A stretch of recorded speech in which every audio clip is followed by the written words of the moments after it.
Good afternoon, or good evening. Welcome to the Alachua County School Board's meeting for tonight, June 18th, 2024. At this time, if you would stand and join us for the Pledge of Allegiance. I pledge allegiance to the flag of the United States of America and to the republic for which it stands, one nation, under God, indivisible, with liberty and justice for all. You may be seated. Thank you. All right, and now we're ready for our LifeSouth presentation. Ms. Laura Bialik is here. Thank you so much. If you would come on up to the podium. Back there, you can cut the microphone on. Right there in the middle, so everybody can see you.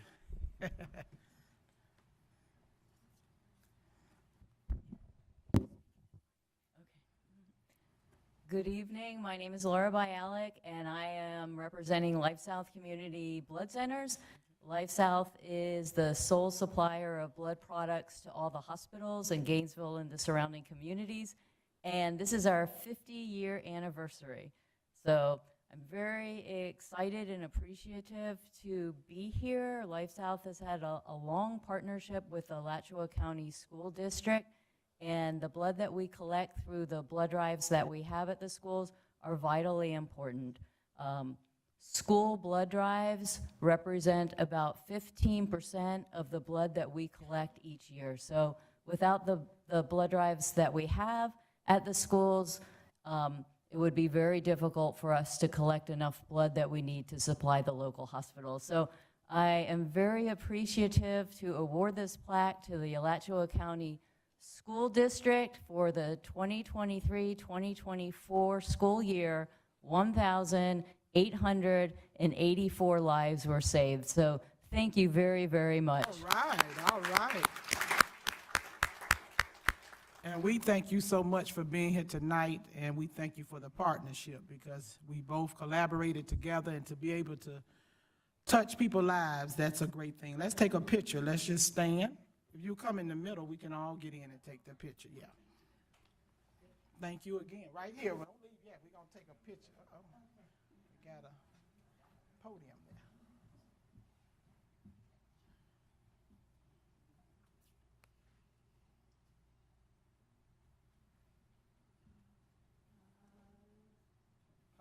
You want us to come over, move over? Okay. You got everybody?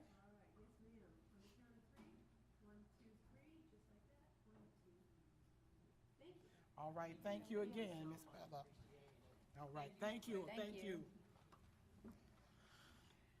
All right, moving on to the adoption of our agenda with some changes. We need to pull action items 4, 6, and 7.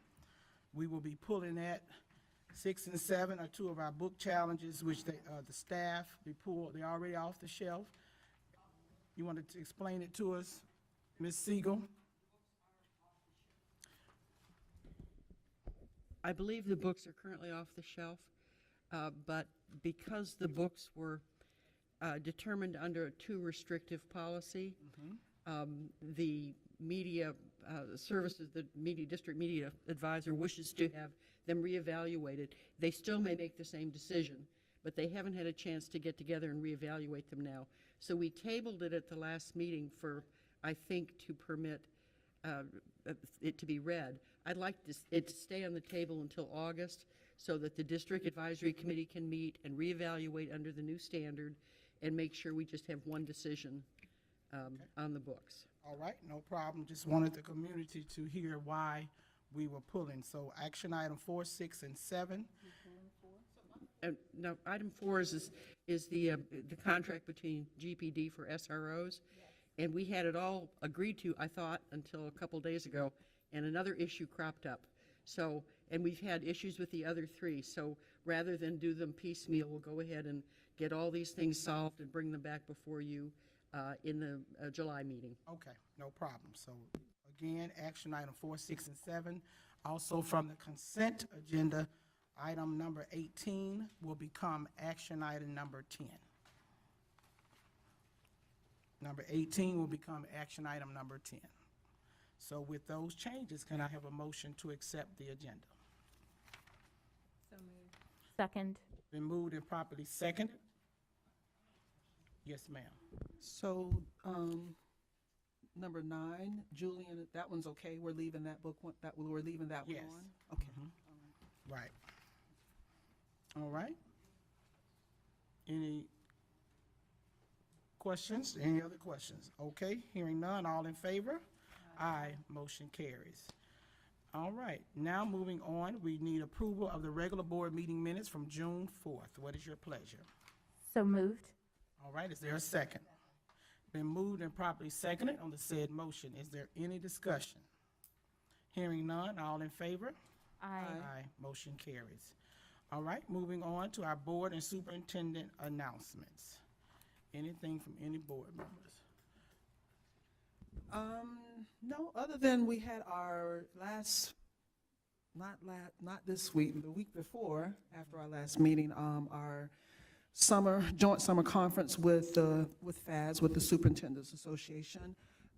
It was, I thought, a good conference. And I shared with one of the breakout sessions that we went through, something I think that we possibly should consider, ways of partnering with our business community, but also ways and strategies that some of our sister districts or our colleagues in other parts of the state are doing to keep some of their 10-month employees employed and connected with the district, their bus drivers through out the summer. Orange County is using or has trained their bus drivers an aid to help do the computer refreshes so that they could stay connected and keep them as a retention. They don't go and get another job in the summer and possibly not come back. I thought that was a good strategy, maybe something that we look into doing in the future going forward. But I thought it was a good conference, and with the legal updates and a lot of things changing, I didn't think that session was long enough. That probably could have been 3 hours or at least 2, as well as the session on the oversight from districts that district school boards have of charter schools under the new charter. I want to say revision because I'm thinking of the state constitution, but it's the charter approval, that new charter review approval. So I think if you haven't seen the slide deck from them, if you didn't attend that session, it may be worth downloading from board docs on FSBA to look at that. I think you, Dr. McNeil and Ms. Abbott, you could get a good bit of what happened in that session from the slide deck from that. Thank you. All of those are online, the Florida School Board Association website, and so you're welcome, if you were not able to attend, to look at those. But it was a great conference. Ms. Certain has served as president for the past year, and now her term is over, but she's still heavily involved in Florida School Board Association, so we thank her for all that she has done for the Florida School Board Association. Ms. McNeely. Thank you, Madam Chair. I know, Dr. McNeely. Then we'll come to you, Mr. Andrew. I'm sorry, Mr. Andrew. You took my thunder. Yeah. Wanted to thank Board Member Certain for her year-long service. It's not over yet for her because now she's the former, but she still sits on that board, and we're expecting great things as she represents the state, but more so Alachua County. So thank you, Ms. Certain. Thank you. Mr. Andrew. Thank you, Madam Chair. Our Alachua County Public Schools district offices and schools will be closed tomorrow, Wednesday, June 19th, as we celebrate Juneteenth and the universal right to life, liberty, and the pursuit of happiness for every member of mankind. ACPS district offices and schools will be open for business and summer school on Thursday, June 20th and Friday, June 21st. As many of you know, the first watch night services took place on January 1st, 1863, as enslaved and free African Americans gathered together throughout the country, waiting on the midnight hour to arrive with news that the Emancipation Proclamation was in force and all enslaved people were proclaimed free. The 13th Amendment abolished slavery in the United States in 1865. Everyone was not immediately freed by President Lincoln's Emancipation Proclamation in 1863. The emancipation of enslaved people in Florida took place on May 20th, 1865. Texas was the last state emancipated on June 19th, 1865. This is how June 19th became Juneteenth to the people living in Texas and eventually the rest of the nation. Juneteenth, National Independence Day, was officially declared a federal holiday in 2021 that is celebrated on June 19th annually. Please make time to honor and celebrate the resiliency and contributions of our African American community. Pause and reflect on the present state of affairs in our nation and make a commitment to creating an equitable and inclusive future for all. Being an old history teacher, I just wanted to make sure that we shared a little bit of history. There's so much more on it that people can read up on and learn about tomorrow in events around our community and across the nation. Thank you, Madam Chair. Thank you. Thank you. All right, moving on to the chair's report. I have a few things I want to talk about, and I think Ms. Eunice, we're going to pull up our picture. The new additions to our farm to school program, talking about our cows. The Food and Nutrition Services Department is thrilled to announce the expansion of the farm to school program with the addition of 2 adorable family members. Joining our team are a 3-year-old belted Galloway cow and her sweet calf. They're up on the screen. These additions to the FNS family will not only assist with maintaining the lawn by grazing, but also provide exciting opportunities for educational field trips, furthering student engagement with agriculture and science. Additionally, next school year, students will have the chance to participate in naming these new team members, making them feel truly involved in this exciting initiative. And there they are again. All right, thank you so much. It's wonderful. Also, Littlewood Elementary School construction project. You will see as you drive by the corner of 8th Avenue and 34th Street that a construction fence has been installed. We are very excited about the kickoff of the Littlewood Elementary construction and the renovation project. We're also excited to announce that with this project comes the returning of 6 leased portables. The total annual savings, we like the word savings, for returning these portables will be $40,800. So thank you so much for that as well. And my last thing, I want to give a shout out, I really do, to a team of folks at Howard Bishop Middle School. When you're dealing with children sometimes who have challenging behavior, to observe and see how our staff worked in this very challenging situation. They did a wonderful, outstanding job, and I just want to recognize them. Miss Tiffany Thames, Miss Natalie Curtis, Miss Andrea Crane, who's our BCBA over there, and one of the other teachers, John, I hope I don't mess up your last name, Marquette. And so Quet, they did a wonderful job working with some students who was a family who transitioned here in the middle of the year. And, for 2 or 3 months, it was very challenging. But now the results that you see, even though it was toward the end of the school year, the young man adjusted and was doing extremely well. So I just want you all to know, if you're listening, thank you all so much for your hard work in this endeavor. Thank you so much. All right, that concludes my report. All right, moving on to citizens input. Anyone here? I don't have any sheets, but you do have 3 minutes at this time. If you want to address anything that's not on our agenda, you're welcome to come forth, and you have 3 minutes with the board. And you do have another opportunity to speak at the end of the meeting, but if you don't, Mr. Nathan, do we have any phone calls? All right, well, we going once, twice, 3 times? Is this for a particular item or something that's not on the agenda? Okay, well, I need the sheet. If you would give that, okay then, all right, okay, all right, thank you, all right. Moving on to our administrative appointments, Mr. Andrew. Thank you, Madam Chair. I'd like to bring forward an appointment of a staff attorney for Alachua County Public Schools, Mr. Will Spilius earned his undergraduate and law degree from the University of Florida. Since 2021, Mr. Spilius has served as general counsel for the Leon County School District.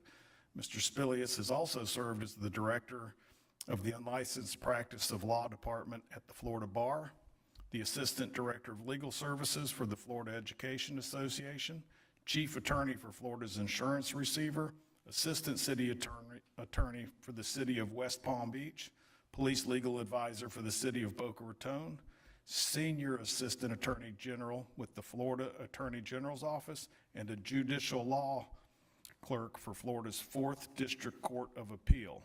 During his 30-year legal career, Mr. Spilius has regularly provided legal counsel, guidance, and training to educators and administrators, law enforcement personnel, including patrol officers, detectives, undercover officers, and command staff. He's also provided training to local elected officials, boards and committees, state agency personnel, association executive cabinet and governing board officials, and Florida Bar local circuit and standing committee members. I'd like to bring forth Mr. Spilius to the board as our next staff attorney. All right, okay, And Mr. Spilius is not okay, present this evening. He's in Leon County. okay then. All right. Ms. Seeger, why are you smiling down there? Oh, and should I say his start date would be July 22nd? I was gonna ask you what time, July what now? July 22nd. Okay. Monday, July 22nd. July 22nd, he will be coming on board. Yes, ma'am. Okay, that's your recommendation. All right, now, is there a motion? Did you want to say something, Ms. Siegel, before I took a? I'm very pleased to have worked with you all for this past year, but I'm looking forward to going back into retirement. Oh, I know. And we thank you so much for coming out of retirement to assist us. As I keep saying, I mean, my mind, these are words do not rhyme, but we are sad together. So we do thank you for coming out of retirement and us working to help us, help our school district here in Alachua County. Thank you so much. At this time, recommendation, you've heard it, need a motion. Move with superintendent's recommendation, and huge thank you to Ms. Siegel. Okay, is there a second? It's been moved and properly seconded. Ms. Surton seconded. Properly seconded on the said motion. Is there any discussion? Any comments? All right, hearing none, all in favor? Aye. Aye, motion carries. All right, Thank you, Madam Chair. I do have another appointment. I'd like to bring forth the appointment of our new transportation director here in Alachua County. That would be Mrs. Desiree Fisher. Mrs. Fisher earned her associate's degree from Florida Technical College and a Bachelor of Business from Florida Metropolitan University. Mrs. Fisher has over 19 years of transportation experience. Mrs. Fisher started her transportation career in Duval County as a transportation coordinator. During her 8 years as a transportation coordinator at Duval County School District, Mrs. Fisher was able to obtain the knowledge and skills to advance her to a new position as Director of Transportation at St. Edward's School in Vero Beach, Florida. A high achiever, Mrs. Fisher accepted the opportunity when it opened up in Winston-Salem, North Carolina, where she served as Executive Director of Transportation for the Winston-Salem Forsyth County Schools. A short period of relocation afforded Mrs. Fisher an opportunity to work in Fort Collins, Colorado for Poudre School District as Director of Transportation. Ms. Fisher's return to Florida brings her here to Alachua County. Her official start date would be June 24th, if approved by the board. And we would, at that time, if approved, certainly welcome Mrs. Fisher as our new Director of Transportation. all right. All right, you heard it. Is there a motion? Second? Been moved and properly seconded. Is there any discussion? Hearing none, all in favor? Aye. Motion carries unanimously. And Mrs. Fisher is not here Okay. either. Okay, The superintendent recommends the school board approve the reappointment of Karen Cronin as assistant principal for the period of July 1, 2024 through June 30th, 2025. Many of you know Mrs. Cronin is the assistant principal at Irby Elementary currently. All right. And what was the position? Assistant principal, Irby Elementary School, Mrs. Cronin. She's currently the principal there. She was not on the list we brought to y'all 2 weeks ago, and so to explain it. That was what was throwing me. I was like, Yeah. So you know there's drop extensions these days for administrators. They don't come through us, the drop extension, like through the superintendent's office, like they used to go through the principals too. For that additional 3-year drop, it just goes straight to the state. And there was a slight bit of miscommunication on our part. And so she had received the drop extension and is going to continue her long career with us here at Alachua County Public Schools. Okay. as AP at Irby, right? Yes, ma'am. Currently serving in that position. All right. It's been moved. Is there a second? Second. Been moved and properly seconded. Second by Dr. Rockwell. Is there any discussion, any other discussion? Hearing none, all in favor? Aye. Motion carries unanimously. Thank you, Madam Chair. That concludes our appointments. All right. Okay, we can move on to public hearing. We gotta wait till 6:30. I gotta wait exactly to 6:30. Okay, we're gonna keep moving then. We can't do that until 6. All right, amendments to policy 5500, Ms. Siegel. The public hearing is noticed for 6:30. So I suggest that we would go on to some other items and come back to this at 6:30, so there's no confusion about when we told the public to come and be here. Okay, well, let me go to the consent. All right, let's go to the consent agenda. Is there a motion? Madam Chair, the superintendent recommends that the school board approve the consent agenda as described in items 2 through 19. We didn't pull any off of consent, right? We pulled 18. 18 is now action item number 10. Okay, 2 through 17 and 19. Right, there you go. All right, So moved. it's been moved by Dr. Rockwell. Is there a second? Seconded by Dr. McNeely. All right, any discussion? Ms. Surton? You want to get the public before I ask? Yeah. Any public input? Any phone call? All right. Thank you. I actually, I had one, On 18. on the title grant. And I'm sorry I didn't get with Mr. Redgery and Ms. Rowe about the grants. I had a couple. On the Title IV grant,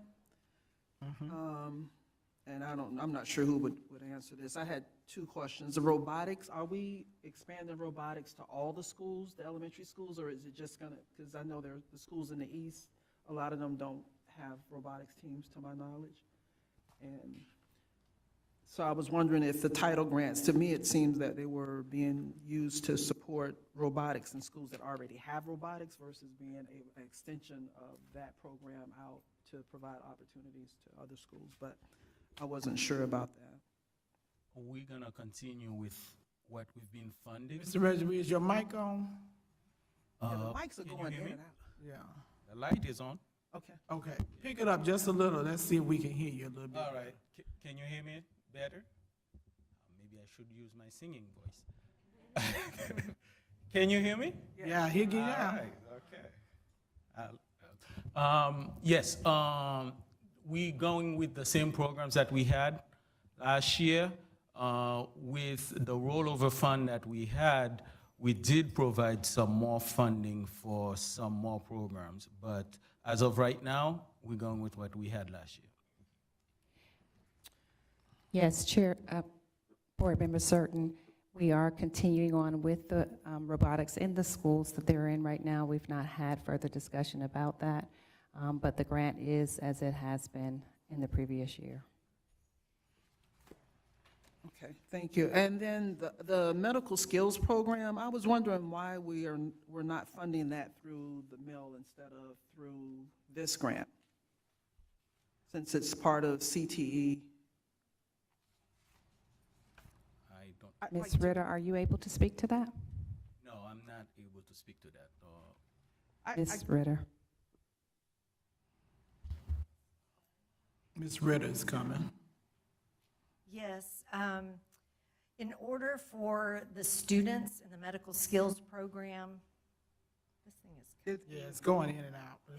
in order for the students to participate in the internship senior year, we had to block schedule the teacher who has to be on site at UF Health as their supervisor. And in order to make that happen, I think it was when Miss Julie was here in your position, she made the recommendation to write that into this particular grant. So it's been in there, I think, 3 years at this point. Maybe we'll just follow up and see after this meeting as to why. Thank you. Okay, I think those are the only questions that I had Okay. for those grants. I got the others answered. Thank you. So you have a question about 18? You good? No, Ms. Eunice gave it to me before the meeting. She answered my question. Ms. Eunice did. Okay. For number 18, I'm good. All right. Is there any other questions? No, 18, remember, we put that one as It's a consent. So I have, but I do have some. Right. Is there anything else? Dr. McNeely, your light is on. Did you have something? Okay. All right. No other discussion? All in favor? Aye. Aye. Motion carries. All right. This is still not 6:30. We'll just keep rolling. So we'll move on to action item number 1, employee case. You're there. Mrs. Sheldon. Good evening, Chair McGraw, board members, and Superintendent Andrew.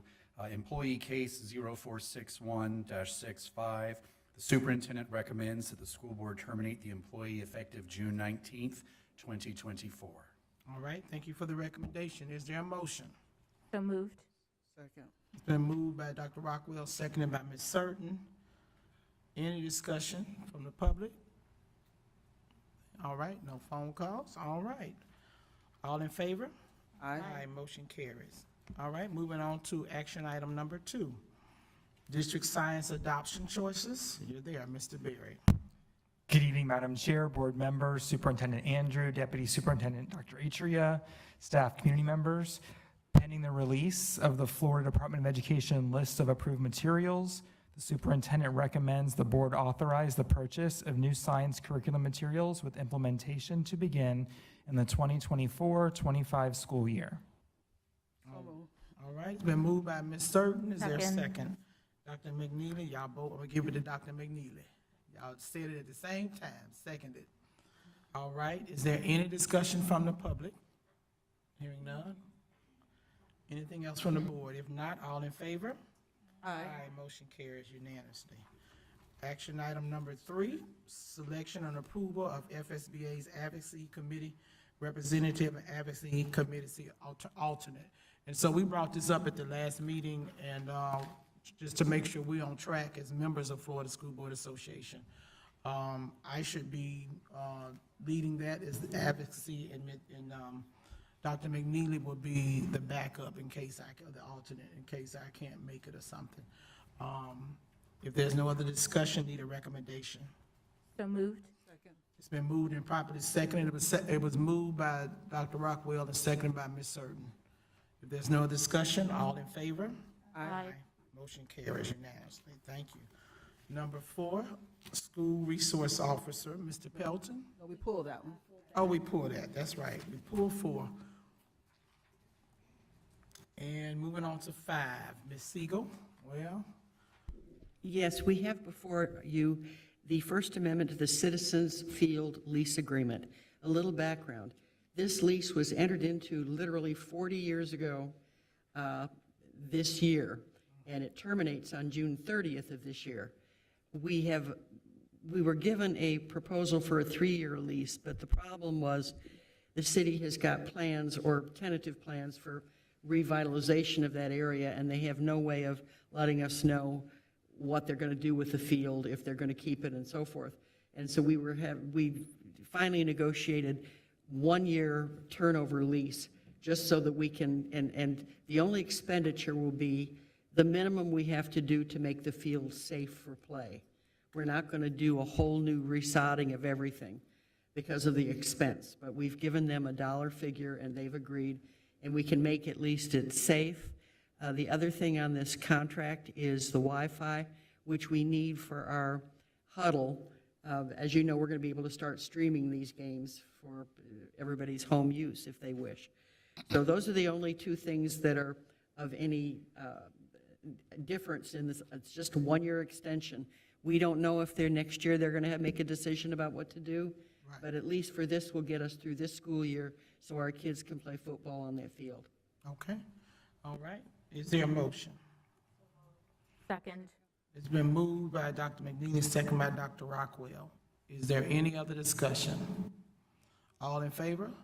I do have something. You do? Yeah, Ms. I Hurd. do, and I think, and I'm gonna, just for the good of this, I've had this conversation with two previous ADs, not the current one, and I've had it with Mr. Andrew, and I think that, and we've talked a little bit about it in our workshop, but we have limited funds that can be used towards athletics, only the 1.5 capital mil, but as an organization, we have got to make a plan for improving our athletic facilities district-wide, especially with Citizen Field coming offline. I've been saying this for 2 years because I knew we were going to get here, and anything that we have to do is going to take time, and it's going to take money, and so here we are now with this, but I am most concerned with Citizens Field, but also the situation at Hawthorne. I think all of us got the email about 2 weeks ago from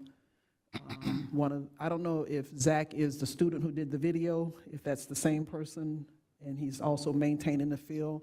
And I haven't seen any follow-up from the superintendent about any type of agreement on helping with the expense of maintaining that field out at Hawthorne, their stadium there, because that may be something that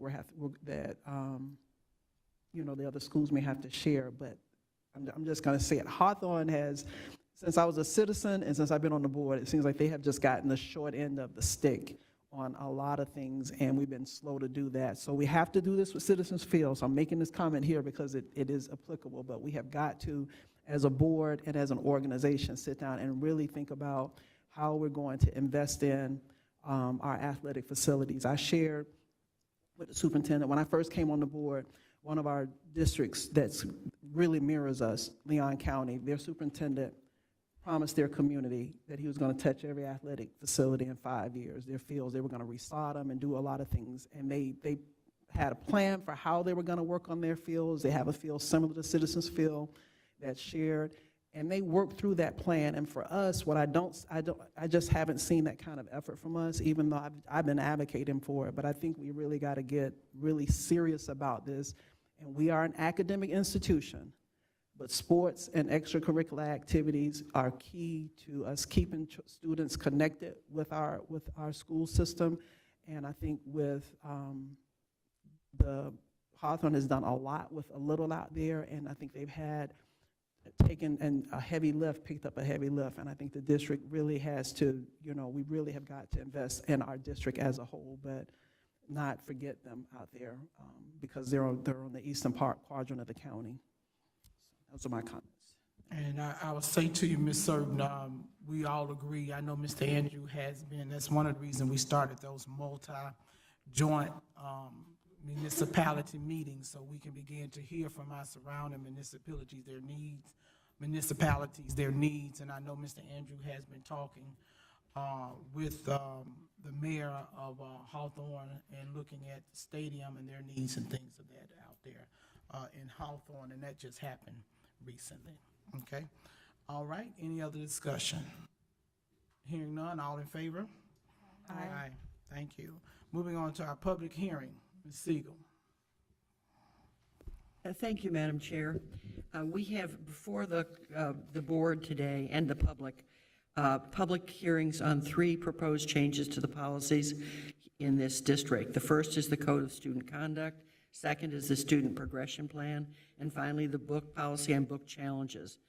This is the time not only for input from the public, but also input from the staff and input from the board. As you all may know, my office handles preparation of policies for the board consideration. And it would be helpful to us if we could get all of the comments tonight on the record. What we'll do then is we will evaluate all of the comments to see if we can include them legally, and then we will present them at the next board meeting, which will be the second reading, at which time you will adopt. So if there's no legal problem with the recommendations, we'll put it on for you all to look at. If there is a legal problem, I will explain to you at the July meeting what the problem is and why. I have been asked by staff to let the staff make their recommendations first, then the public, and then the board. And the reason being is the staff may have already anticipated some of the issues. And so what I will do now for each of these, since the first policy on the Code of Student Conduct will be presented by Dr. Edwards. So I will yield the floor to her to make her presentation. Okay. Thank you, Attorney Siegel.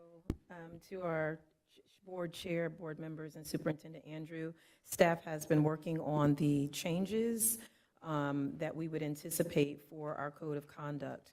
On the June 18th, 2024 meeting, the school board, we recognized that there were some concerns that were raised for 3 different issues. One was regarding the definition of defiance, and defiance as it was outlined in the glossary of our Student Code of Conduct.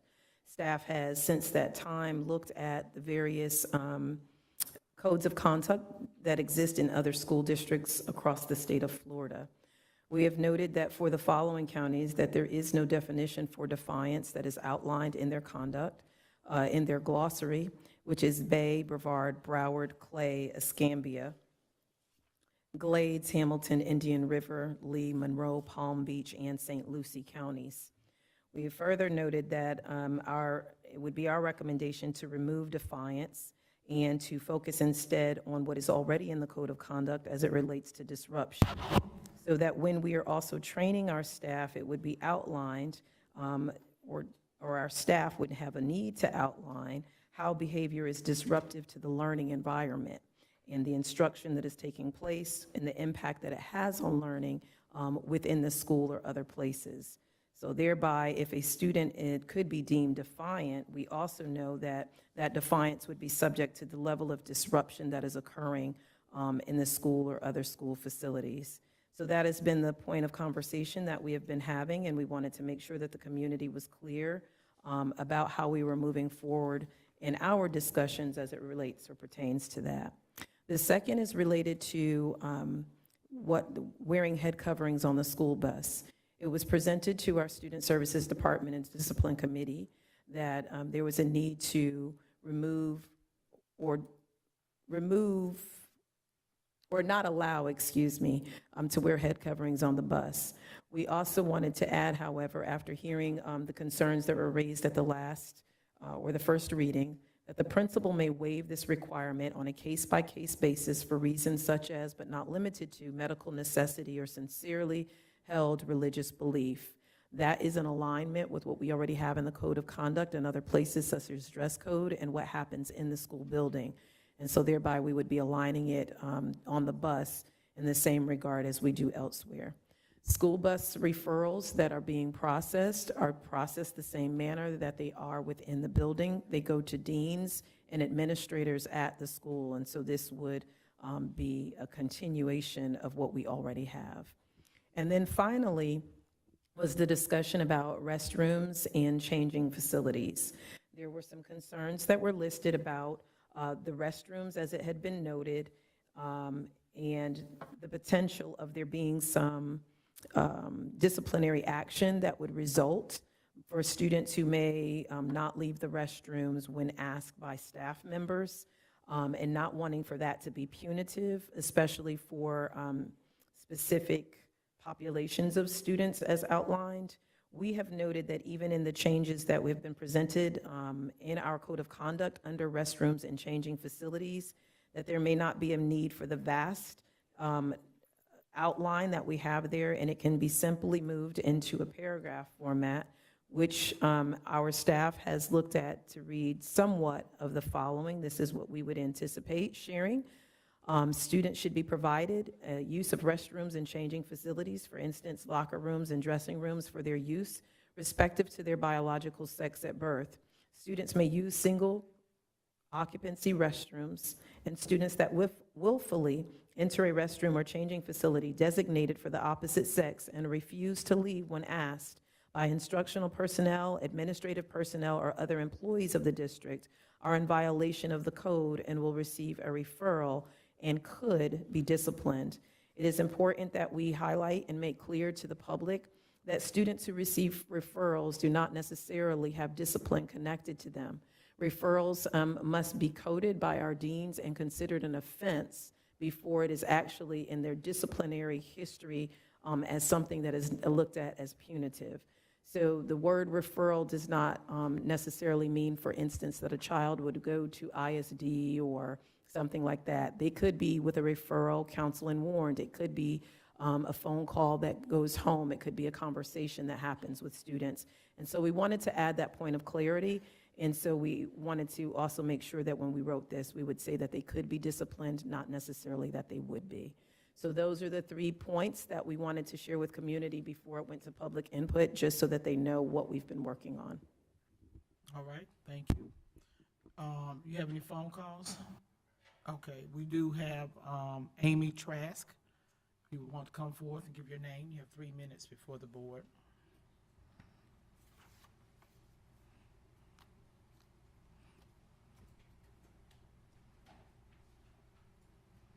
Thank you, Madam Chair. So while I think the whole code of conduct right now is a bit of a mess. And Is your mic on? Is it on? should be. There it is, there it is. Can you hear me now? Yes, I think we need to work on progressing it quite a bit, but I wanted to speak about the bathroom addition specifically. I think it's a bit terrifying and unnecessary. It's too much. It's unclear. It's unnecessarily riddled in jargon, and it feels like it's been copy and pasted from the Florida law, which could be handled as defiance. Other school districts can address this topic in 2 lines, and we've extended it to what feels like it goes on for 14 sentences. Parents are going to have to sort through and interpret this copy and pasting, and it's unnecessary, and it doesn't make sense. But my biggest concern is that without it being clear, without clearly defined criteria or clearly defined definitions of referral in writing, for example, it can be interpreted in a variety of ways, incorrectly or potentially abused. And this puts our students in danger of further discrimination and retaliation than they're already living and seeing. We need to make sure that our student code of conduct is clear so that we have transparent guidelines for our students, clear expectations, A plus B equals C. And we need to make sure that we're doing all that we can to protect and shield our kids from the threat of further discrimination everywhere that we can. So our guidelines don't leave room for exploitation or abuse or misinterpretation. And I appreciate hearing everything that's been said on what referral can mean. But as my dad always taught me, get it in writing. If we have it in writing, we have a clear path. It can't be misinterpreted. It can't be upheld one way in one school and another way in another school. A plus B needs to equal C, not whatever letter the person in charge deems that it's fit. And so I would hope and I would challenge the board to find wording that protects students in this space. Thank you. I yield back. all right, thank you. Anything else? Okay, back to the board. All right. Any discussion? Any other discussion? Dr. Rockwell? I appreciate a lot of the changes that Dr. Edwards presented. I still have some concern with the bathroom one immediately going to a referral. And I actually see this in general with our code of conduct as a whole, that we don't have, and I actually mentioned this last year, that we don't have a discipline matrix. So we say, here's what level 4, the discipline for a level 4 offense could consist of. Here's what it is for a level 3, level 2, level 1. They get progressively worse as the number goes down. but we don't clearly define which level each thing in our code of conduct is. And so a behavior referral is listed as one of the possible options for level 4 disciplinary offenses, but there's no clear order. So like if you commit a level 4 offense the first time, what happens? The second time, what happens? The third time, what happens?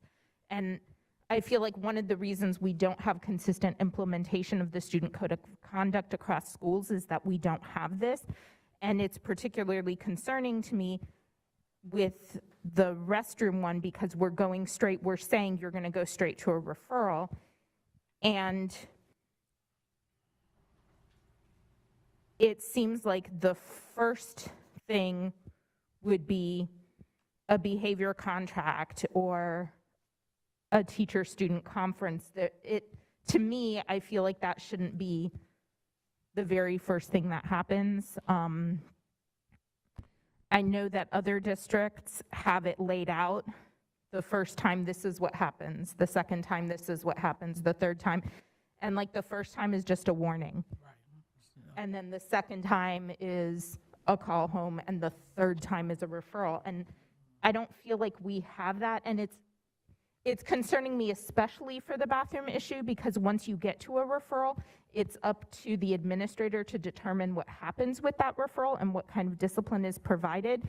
And that may not be consistent from school to school depending on what the principal's views towards certain populations are. And that really concerns me. But this is an issue across our student code of conduct, that it is not clear and consistent. When you break this particular rule in the conduct, it's this level of offense, and so the first time this is what happens, the second time this is what happens, the third time that is what happens. And it's acceptable to have like an asterisk there explaining that, you know, the matrix is a guide and administrators can consider extenuating circumstances. We're all human beings and we want to do that unless we're required by law with some of the zero tolerance items. But I think it's really important to have it very clearly defined, particularly when you're dealing with a piece in the student code of conduct that only impacts one particular group. And when you have a vulnerable minority population that we are required to have rules about by the state, I think it's incredibly important to make sure that those rules are implemented consistently from school to school and in a fair manner so that we're not creating unnecessary fear or unnecessary inequities within our district. But as I said, I think that that's important across our student code of conduct, but especially for this issue. All right. Ms. Certain. Thank you. Thank you. Dr. Edwards, did I hear you correctly where you said you were going to, you were proposing deleting defiance? Okay, the mics are going in and out, so I'm sorry, and thank you for that. I was going to suggest that myself. And one other thing what resonated with me, what Dr. Rockwell said, when I was looking at Orange County, I printed one page from today.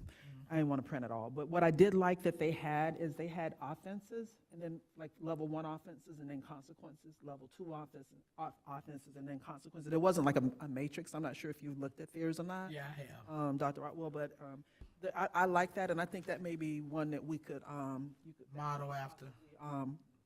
Model some things out of with consequences to kind of get us along that way to maybe standardize or bring some consistency between administering and how the consequences are meted out to offenses and all. So that's what I have. But thanks for addressing the defiance one as well as the head coverings. That was the other one that I had brought up. So thank you for that. Yeah, I looked at Duval and Orange County, but one of the things I've asked before a few times, I think that when we're making the decisions and we're changing in our student code of conduct, having those examples from those deans who are working with those children, I asked about having a roundtable discussion so that we make sure we're capturing what needs to be. But I do agree with giving people a warning before, but it needs to be consistent. Reason why we continue to have a lot of our behavior issues and things because we're not consistent across the board. And another thing we have to look at that, but I've been told is a huge problem, is when parents are blocking the phone number. They're blocking their calls when people are trying to, this is becoming a problem because especially we want to work as a team, but when you have parents who are blocking their phone numbers when staff are trying to, or teachers, administrators are trying to follow up with them, that's a frustrating thing as well. But I do think as we move forward, when we're making these changes, let's look across the board because how we change behavior is consistency. But you do give those children a warning, and no matter who it is, we show favoritism if you're going to be across the board, whatever that offense is, you need to be fair. That's why you have these problems a lot of time across the school district as well. But I did look at Orange County and Duval County as well. All right. Any other comments? Yes, Ms. Abbott. I agree with a lot of what Dr. Rockwell said. I think that, and if I'm understanding correctly now, when there's a referral, it's put in Skyward, and then admin decides whether or not it's going to proceed to the next level. Is that correct? Yes, ma'am. So Okay. you can have a referral, but it not be considered an Right. offense. And so there's a lot of, it's subjective to how that person's feeling at the time, who the kid is, how well-known the parents are. I mean, there's just a lot of room for it to be handled differently in different situations. And so, I think we've been saying this for a while, but, I agree. We have to have a code of student conduct that's written out that has a lot of stuff spelled out. But we could have a cheat sheet that everybody was familiar with, administrators, teachers, parents, students.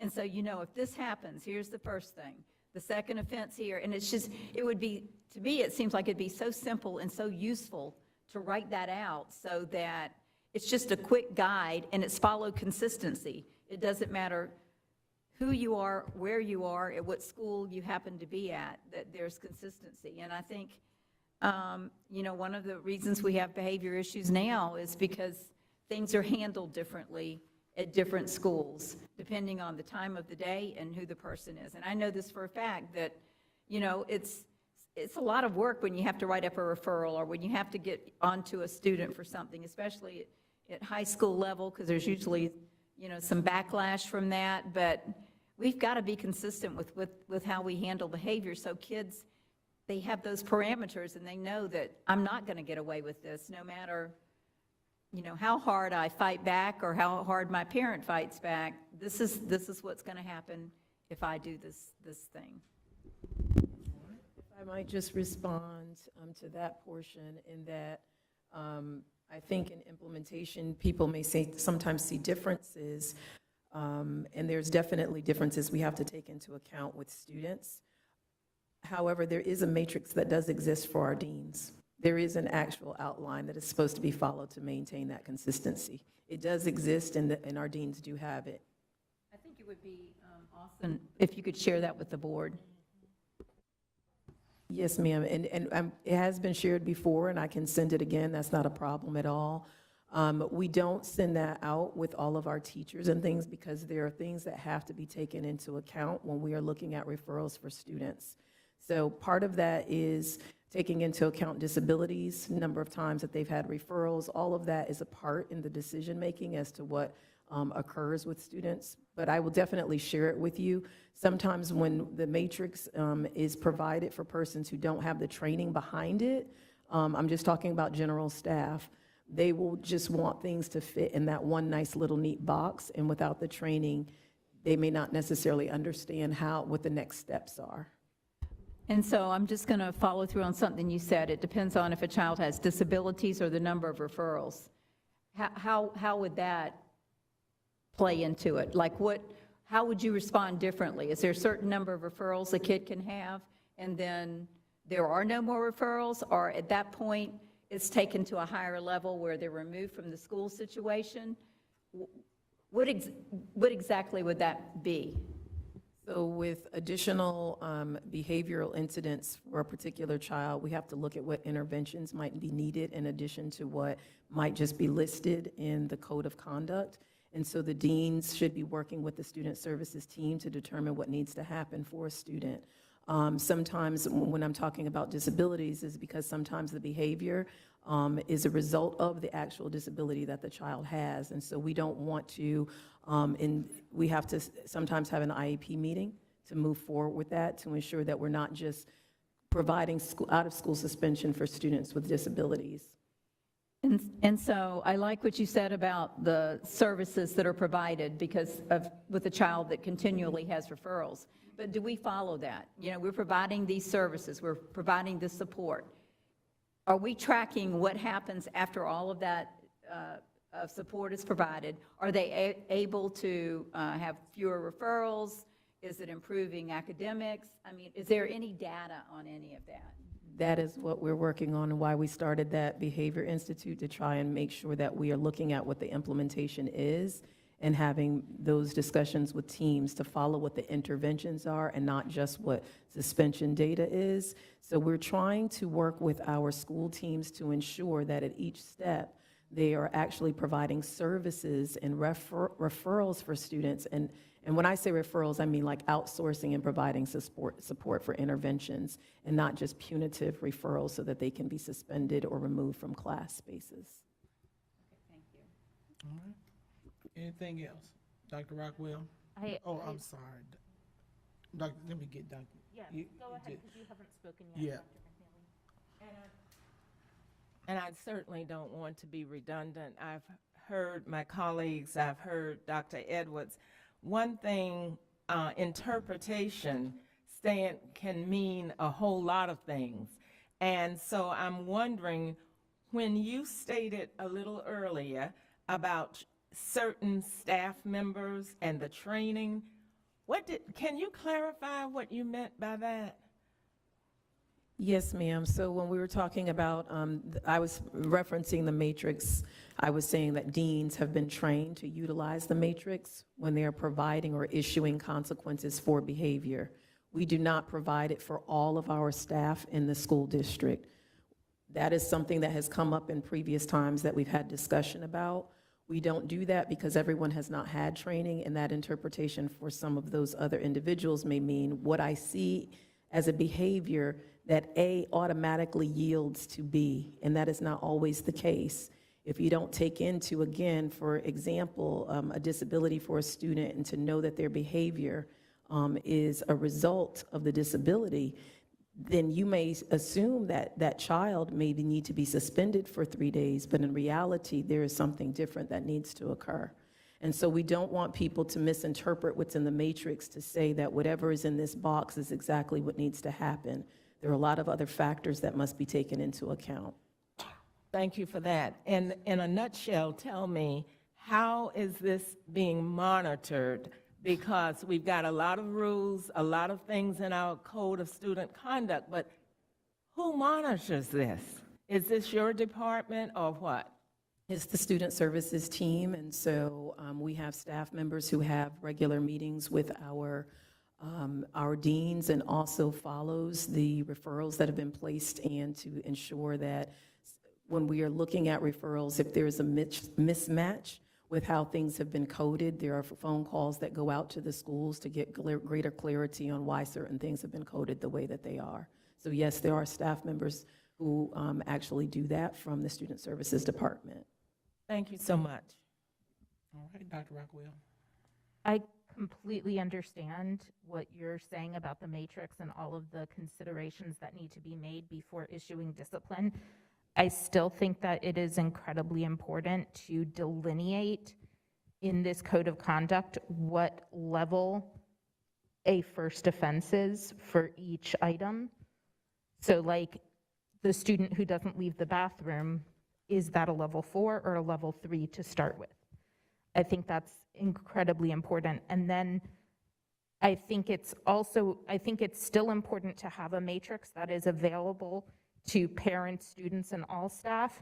And what I would say to clarify it is to say that for a level X offense, so for example, a level 4 offense, first offense, the maximum consequence is, let's say, timeout. I don't know what it would be, but this is the maximum consequence for a first offense.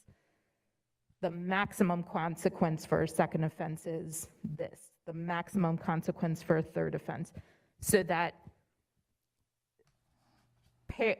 students and parents know that there is a problem if a first offense results in a referral, when it says that the maximum consequence is something else. And you can put in bold letters with that matrix that, you know, administrators and deans take into consideration students' disability status and behavior intervention programs before issuing consequences. So they may not get the maximum, but we know they can't get beyond that maximum. And we know what level each offense is starting out. I still think it's really important, if we're going to issue consequences to students for actions, they should know ahead of time what they're getting into, if that makes sense. So I feel very strongly, and this is the second year I brought it up, and I think there is a way to word this so that we have the flexibility to consider the circumstances for individual children, but also give everyone a common understanding of how severe different offenses are and what the potential consequences would be. All right. All right, we got a lot of discussion we've had and recommendations, so I hope you all have heard this, and this is our second reading? This is public hearing. Public hearing, I mean, so we have one more opportunity? Right, okay. I'm So our I'm public sorry, would know. Madam Chair. Yes. The next policy that's up for hearing is the policy on student progression, and I will defer to Ms. Roll for any comments staff may have on that one. Thank you, Attorney Siegel, Chair McGraw, board members, and Superintendent Andrew. The teaching and learning team, along with our ESE and Student Services Department, reviewed the pupil progression plan for amendments. Most notable changes to the pupil progression plan this year are the amendments to the grading scale for elementary, middle, and high. Amendments to the grading scale for the pupil progression plan reflect the lowest possible grade for any assignment to be 50%, with 50% to 59% being an F. This revision is more equitable for our students, since just a few missed assignments could permanently keep our students at either an F or a D for the entire course. This new grading scale better enables our students to recover from the assignments in which they do not perform well and increase student engagement in school. Other changes to the pupil progression plan related to our revising outdated language for additional clarity and implementation of the plan, as well as to align with statutory requirements. All right, I do have citizen input for this. Is it Marcel Davis? If you would come on up, you have 3 minutes before the board. State your name and cut your mic on. Should be a red button there. Yes, ma'am. So my name is Marcel Davis. I am a middle school civics teacher here in Alachua County. The changes in the student progression plan, specifically the changes when it comes to the minimum lowest grade being a 50%, is one of concern to me. This has been my first year back after, I guess, a leave of absence from education, and I definitely think this is one of my most successful years. But one of the things that has come to my attention as an educator in our district is the amount of student apathy, as well as the lack of accountability that is expected from our student population. I do not believe that this grading policy will aims to solve those issues. I don't see how this grading policy tackles apathy. In fact, I think it exacerbates apathy. If students are the lowest grade that a student can get on an assignment is 50%. What's the encouragement for the student to even try to do anything that's, let's say, 40% of an assignment? If I'm only going to get 40%, if I'm going to get 50% assignment, regardless of how much I do, until I do more than 50%, what's the incentive? What's the encouragement? The number of students that are currently failing our courses here in Alachua County, it's not because of a lack of ability. It's not because of a lack of equity. It is simply because we need to tackle this issue of student apathy, whether or not that is more forms of support, getting more parental involvement in our schools. I don't necessarily have the specific answer, but I do know that this policy will not address that issue. The only thing that this policy can address is trying to, forgive me for the lack of etiquette in the answer, in this response, but massage the numbers when it comes to our graduation rates, so to speak. Students will not learn better, students will not be motivated, and once again, I have to stress that this will have negative consequences for our student population. Thank you for the time. Thank you, Mr. Davis. Any phone calls? All right, Ms. Abbott? When this was brought up before, I said I was against it, and I still am, and I appreciate your comments, Mr. Davis. I agree with you. You know, there could be a student that works really hard and tries their best, and 50 is all they can get. But someone who has not even been motivated enough to turn something in can also get that 50. And I don't know what problems we're hoping to solve with this, but I don't think this is the answer for doing that. And as a teacher, if I were looking at papers and I had someone who, and I was using the traditional grading scale, and I had someone who scored a 22 and someone who scored a 49, in my mind, I'm already thinking I've got more work to do with that kid that's 22. It's given me a better picture of how much or how little they know. And so I agree too. I do not think that that should be changed. Thank you. Thank you. Ms. Surton? Thank you. I'm split on that. That's not why I put my mic on. I'm split on the 50. And the reason being, student apathy. I don't even know if giving them a 50 is gonna help or if it's gonna hurt. And I'm not sure if it's gonna help with the graduation rates either, because there's so many other things that we have to do to meet the graduation requirements. I know passing the classes, not getting an F, but the other criteria. So this one, I'm split on. I heard the argument, or I heard the point of view that Dr. Atria shared with us, and said that there was more weight given to students who didn't turn in, the F than there was to the 10 points between the others. And we may have, like, especially ninth graders, they come in, some of them are just like so, they're kind of immature, or even sixth graders in getting that. So you wonder if we're setting them up for not really doing their best by giving them a 50 just straight off rip. So I'm gonna kind of yield that to y'all educators. I'm really not sure where I fall on that one, because it's hard. It really is. I remember how lazy my son he didn't lack the ability. He was just lazy, and I had to pull him along. And what was hardest for me a lot of time is when he didn't do the work. If I was trying to make sure he did the work, and the assignments weren't in the system. They weren't on. It wasn't Skyward then. I cannot think of what the name of the system was back then. Infinite Campus, that's what it was. The assignments weren't in there. And I was like trying to tell the teacher to put the assignments in, and she said I needed to cut the apron string, so that we had some words about that. But I was like, I'm not asking you to monitor him. I want to monitor him, and make sure he does the work that he needs to do. And for me as a parent, I was going to make sure he did more than just put his name on the paper to get 50. But I'm not sure about that. I put my light on because I'm really concerned about these African American history standards.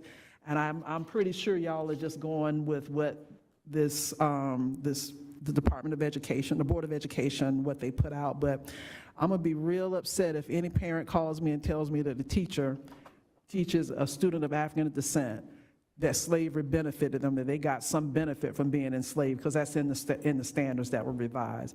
I am surely hoping that that is not something that is focused on. I know a lot of African American history is not taught in the schools anyway, outside of the big four, as I call them. But I'm really concerned about the standards that are in here, as well as the ones that relate to us. Is it something Communism Day? If I had a student in school right now, which I don't, I would really not be all in for them learning about, and there being a holiday associated with, I just lost the page number. I thought I had marked on here. I'm not sure if y'all saw that, but where on page 5 in the primary, I think it's 5. I'm sorry, 8, page 8, where it's saying Victims of Communism Day.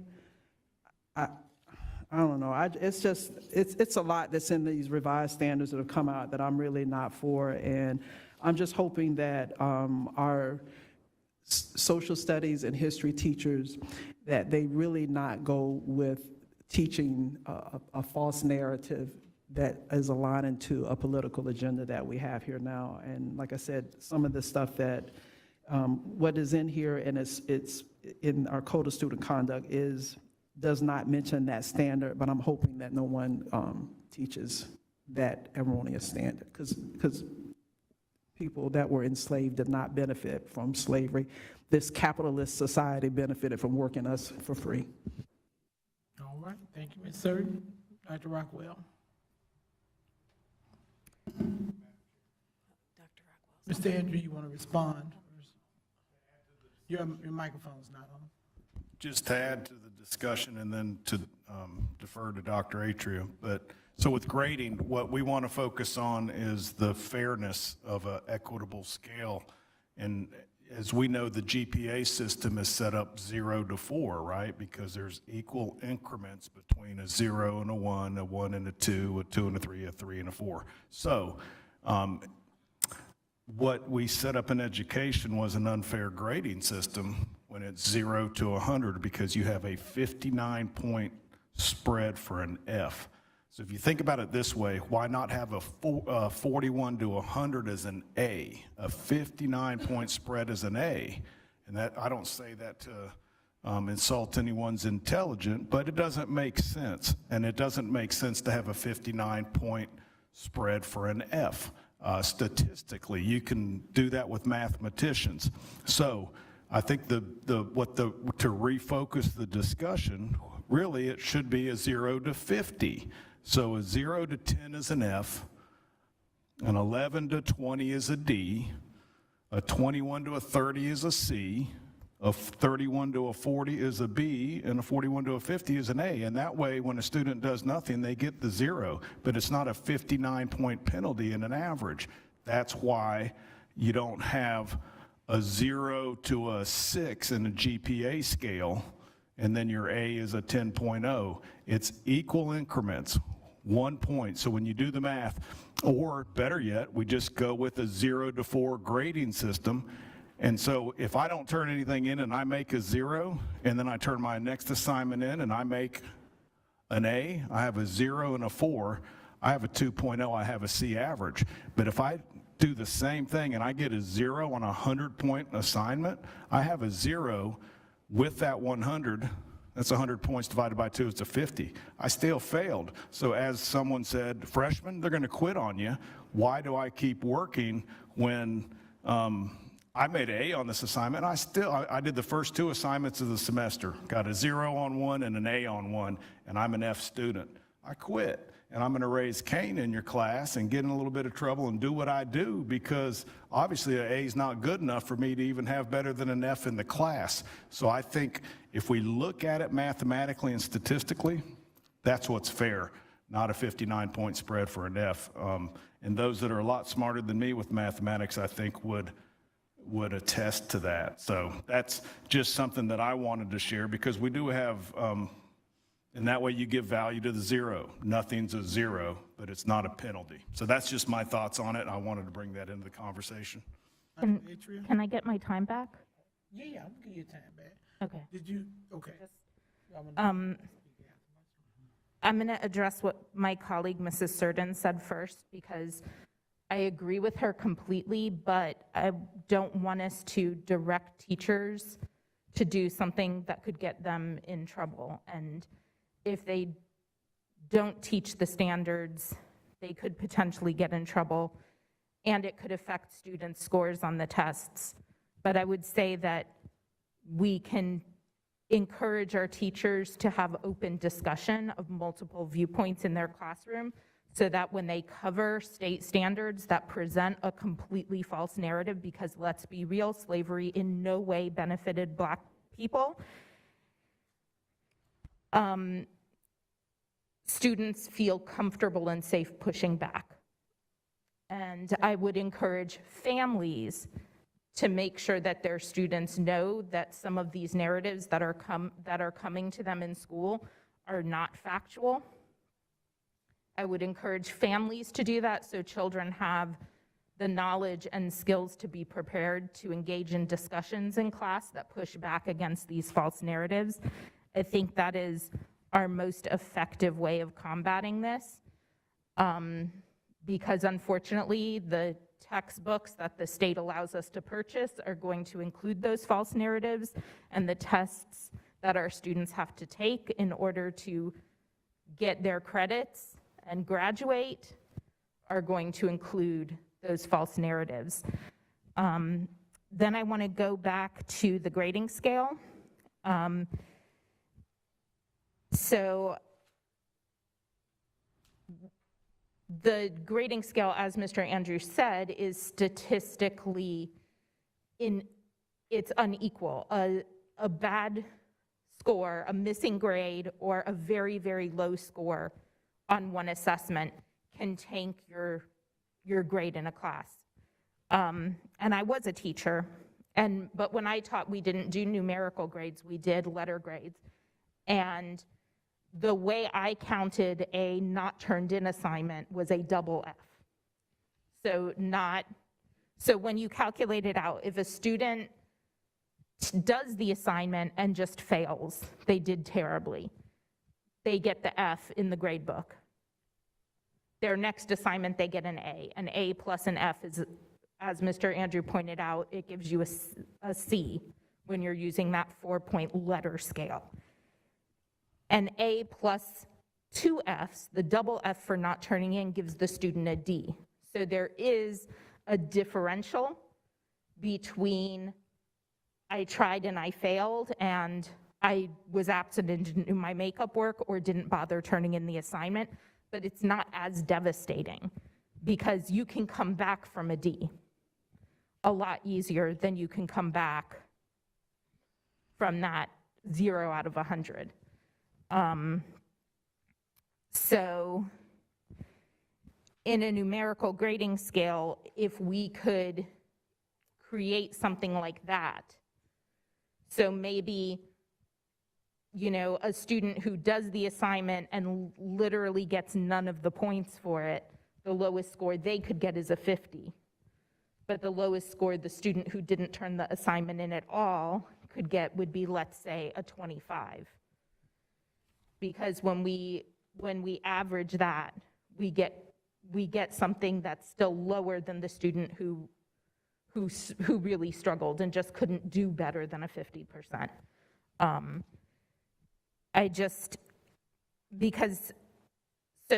There's two things I found when I did the research, and after I speak, I know Dr. Atria has a very firm knowledge of this research, and we discussed it,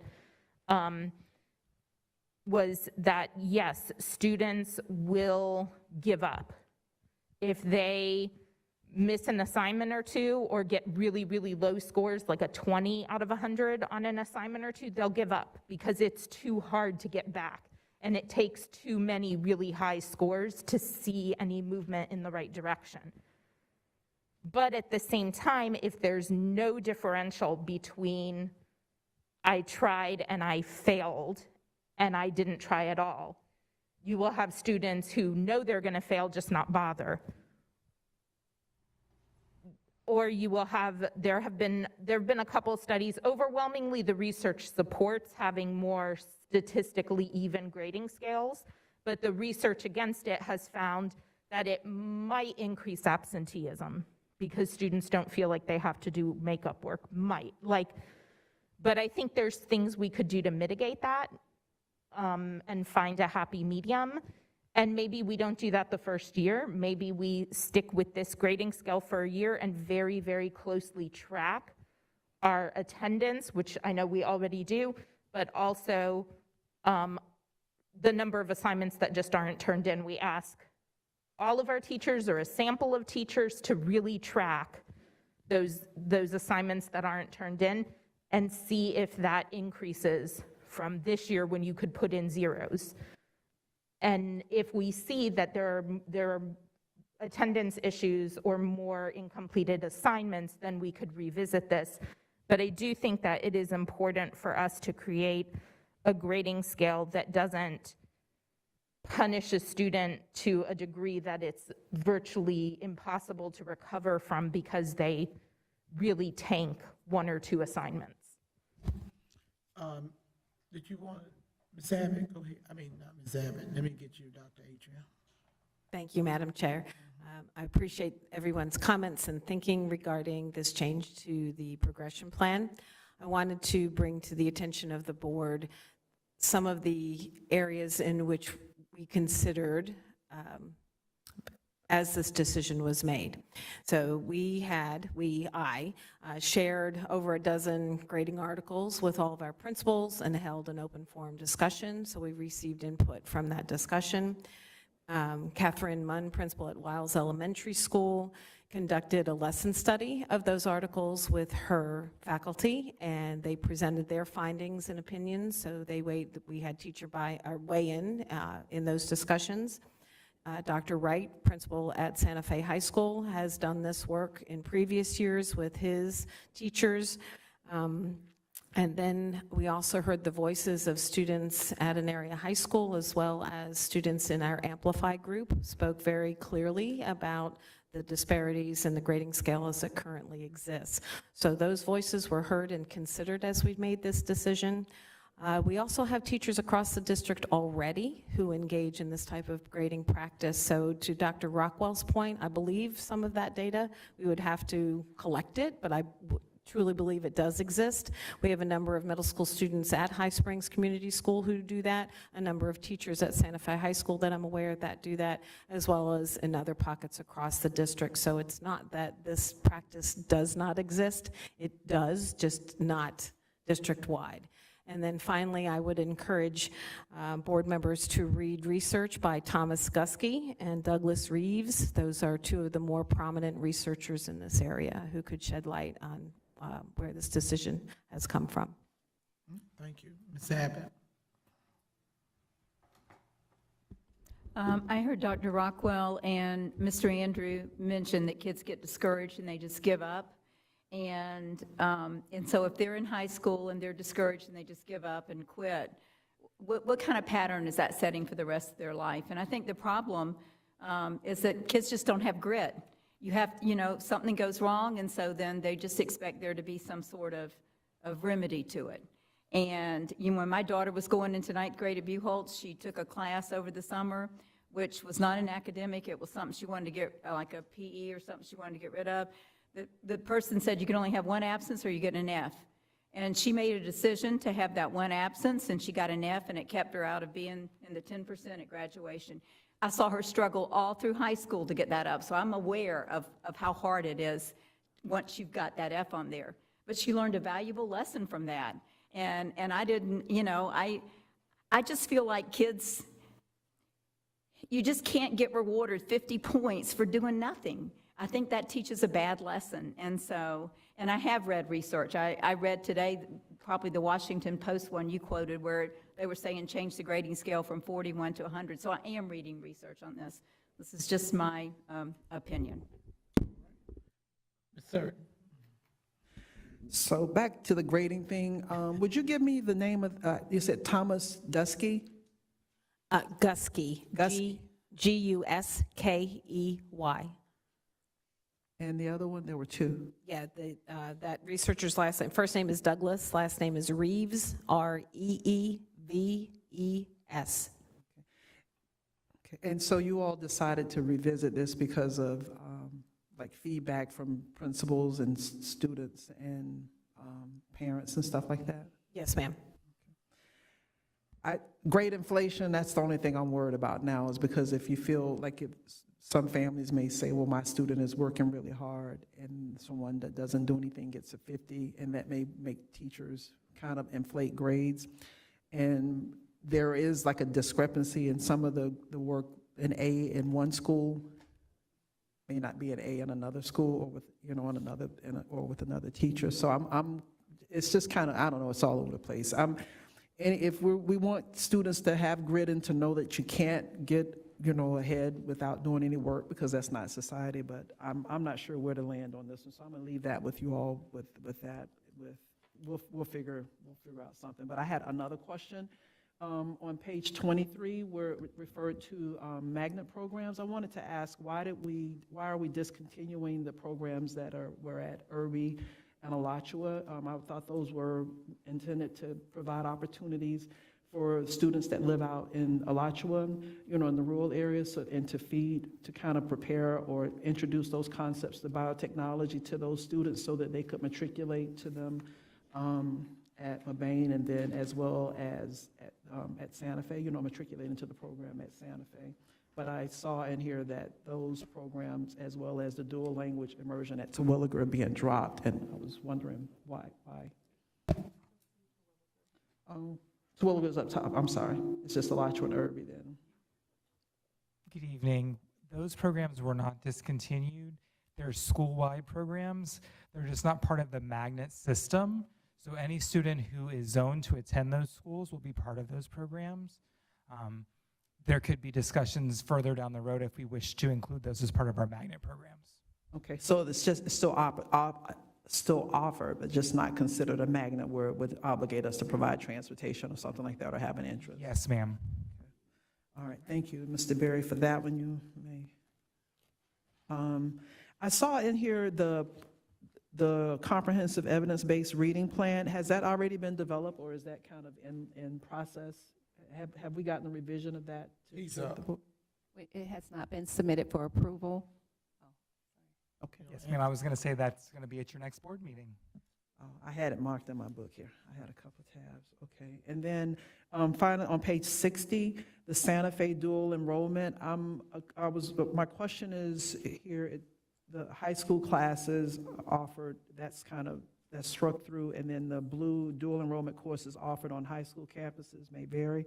So does this mean that now that we're not going to be paying Santa Fe to teach our high school students that are dual enrolled?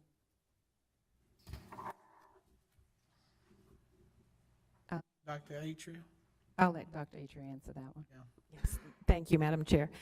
What our work is, we are in conversation right now with Santa Fe College. We actually have a meeting the end of this week to talk about that part of the articulation agreement. We know that there are challenges for students who may need to take one high school class and their ability to be enrolled more fully in the college courses. So our considerations at this time are to reduce the number, or limit, perhaps might be a better word, the number of high school courses that they could take on Santa Fe's campus. Okay, thank you. And one last question. There's on page 62, item 10, it says credit through CTSO participation. What does that stand for, CTSO? I was thinking it might be some kind of apprenticeship thing, but I won't assume anything. It says students in grades 6 through 12 demonstrate participation of 135 hours and co-curricular CTSO. So CTSO, the acronym stands for Career and Technical Student Organizations. So some of our CTE programs have those co-curricular clubs, for lack of a better term. Something like that? I'm sorry? The health club at GHS, something like that? It could be along those lines. I'm not fully familiar with what they all might be, but we could give an example of perhaps like in our academies of finance and entrepreneurship, like your DECA programs, those sorts of. Right, that's on page 8. That would be your FLB, FBLA, ECA, those types of programs. You said page 8? Okay, Page 9, I'm sorry. I'll go back. That's newly included. Okay, all right. I think I'm sorry, I do have some other tabs here. That one, I have one other, looks like it here. On page number 2, or maybe this is the next book. I'm sorry, that's okay. That's the next section. I'm done. You good? Okay. Anything? All right. You have heard all. Madam Chair, if I could, my apologies. Back to the CTSO, I think it's important to note that that is statute-driven and rule-driven at this point. That's a new addition. Yeah, I just didn't know what it meant. I was like. What the acronym was? All right. You done, Ms. Certain? Yes, I'm done, thank you. All right, moving on to number 4. Thank you, Madam Chair. This is the one on book challenges, and I will tell you as I'm sitting here looking at this, getting ready, I've noticed something that I need to change also.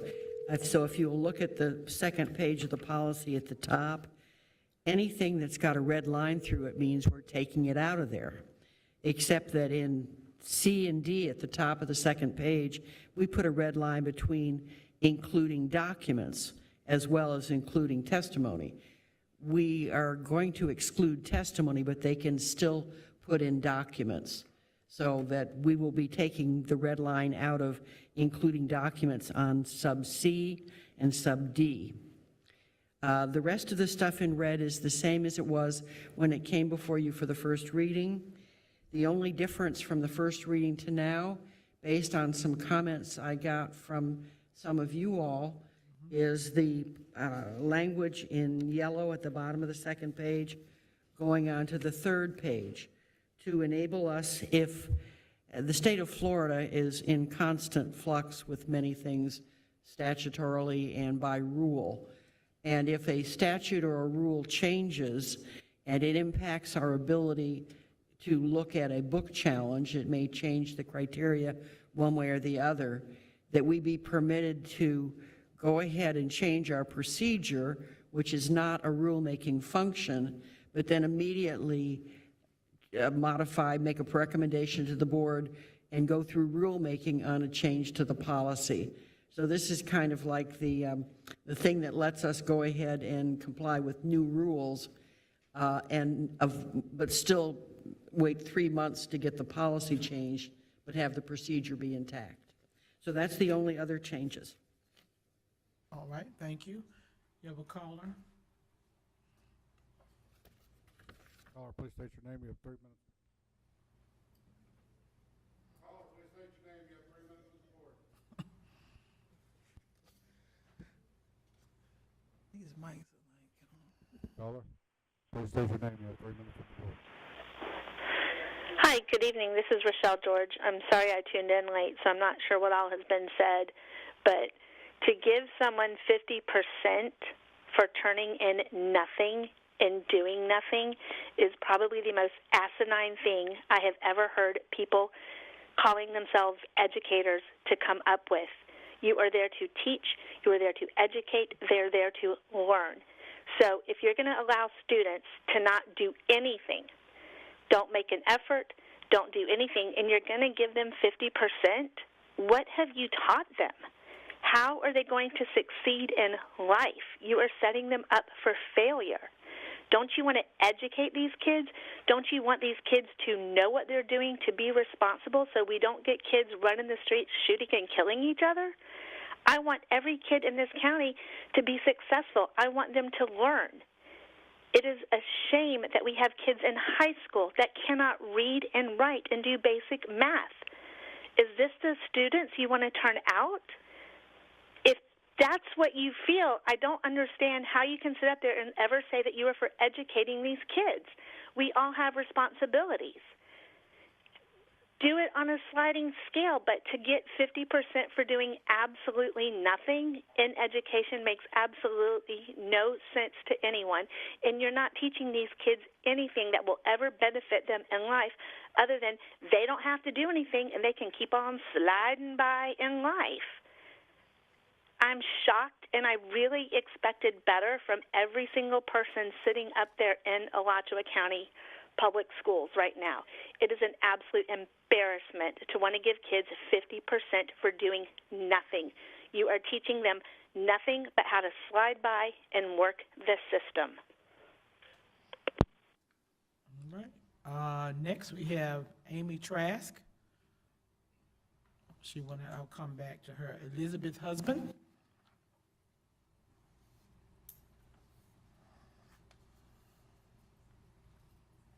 Good evening. My name is Elizabeth Husband, and Is your mic on? yes, it's on. Can you hear me? Yes, better. Okay. Good evening. My name is Elizabeth Husband, and I'm on the board of PFLAG Gainesville. PFLAG is an advocacy group that's been around for 50 years. We advocate for the rights of the LGBTQ community. One thing we advocate for is the availability of books with diverse characters, because we believe these books are proxies for human beings. It's not just about books on a shelf, it's about who is allowed to be seen as a valid human being worthy of representation. And we have followed the book challenge saga carefully because we believe it's important that all children be seen as worthy, and we appreciate all the care that this board has used in considering each challenged book. And we want to go on record as supporting the proposed changes in the book challenge process. Thank you. Thank you. Amy Trask. She come back in? Okay. Yeah, you go ahead and ask a question. Mhm. On page number 3, under the review, paragraph B, it says the recommendation shall be forwarded to the objector. The committee will make a final decision, but we'll make a recommendation to the board that will make a final decision. Are we saying the objector will be notified, like, that this is going to be on the agenda, like, beforehand? I'm trying to figure out the order of this. They'll know so they can show up at the meeting, correct? Is that what's intended here? Yeah, I'm not sure where you are we do provide, once there is a recommendation, we send a letter to the objector saying it'll be heard at this board meeting. We also tell them, when it's going to be heard at a district level committee, as well as going to have a hearing. So yes, they are informed. Is there some wording that you're uncomfortable with? Because I'm not No. sure. I just wanted to know the process, because I just wanted to, it was in blue, and I'm just trying to make sure I follow the process. Thank you. All right, Amy Trask. Mhm.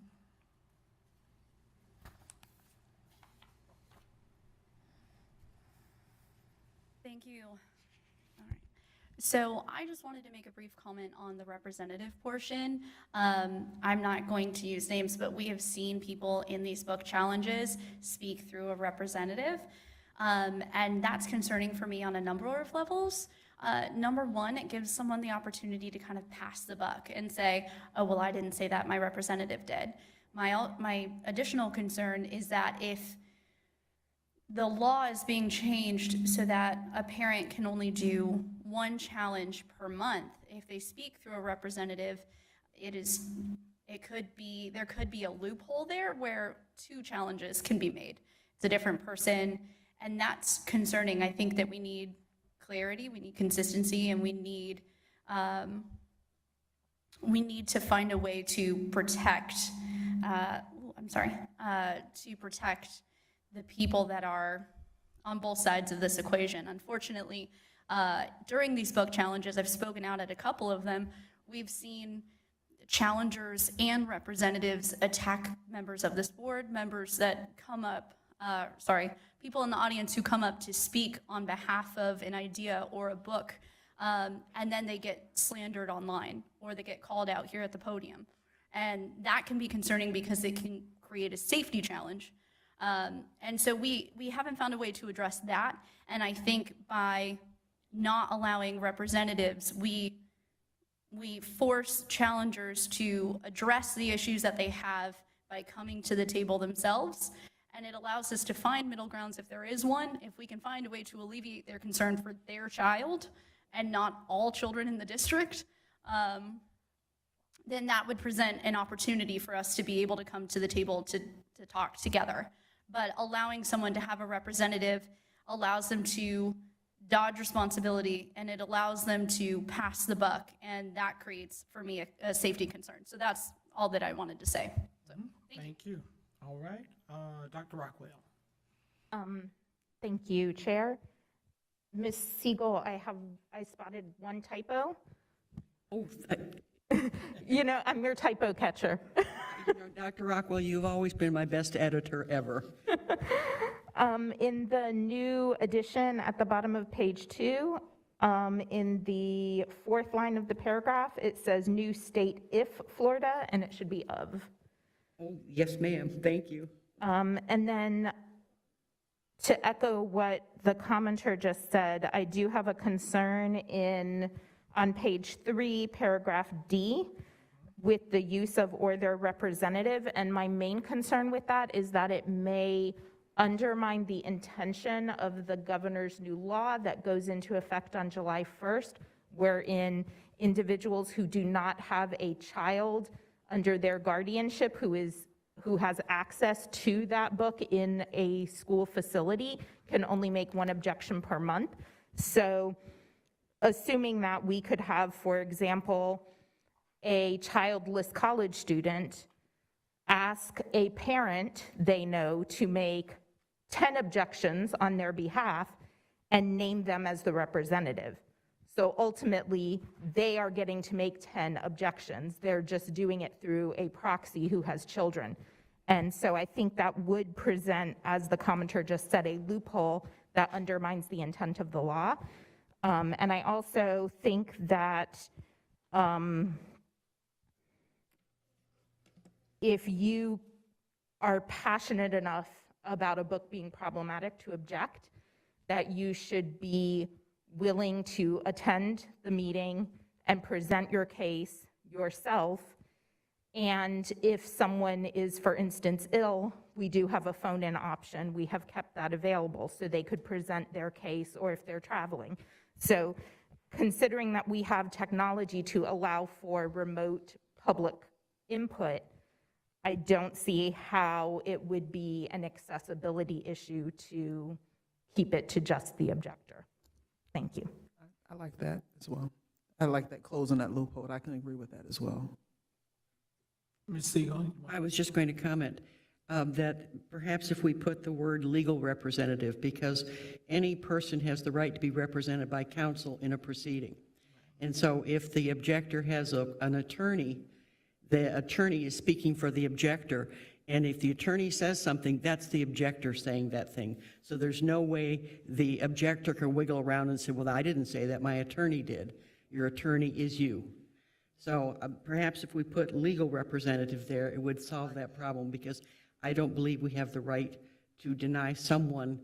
One of the problems we've had this year is the suggestion that because I am a lawyer, it's somehow unfair at the hearings we've had because one of the objectors is not a lawyer. And if that objector wished to retain counsel, that would be fine. And I've tried to act as unlawyerly as I possibly could within the bounds of reasonableness. But that's one of the reasons we need that word clarified. And if we were to say legal representative, would that require that that legal representative be an actual currently bar certified attorney? I would assume that would have to be someone that was authorized to practice law in the state of Florida. And can we clarify that? I think we need to say, or their legal representative who is currently authorized to practice law in the state of Florida. I just don't want there to be any wiggle room or loopholes, because it's very easy for those to be exploited. Mm-hmm. Yes, ma'am. I've made that note. Mm-hmm. I agree. Thank you. All right. Any other discussion on that one? All right. That all our amendments. All right, moving back to our consent agenda.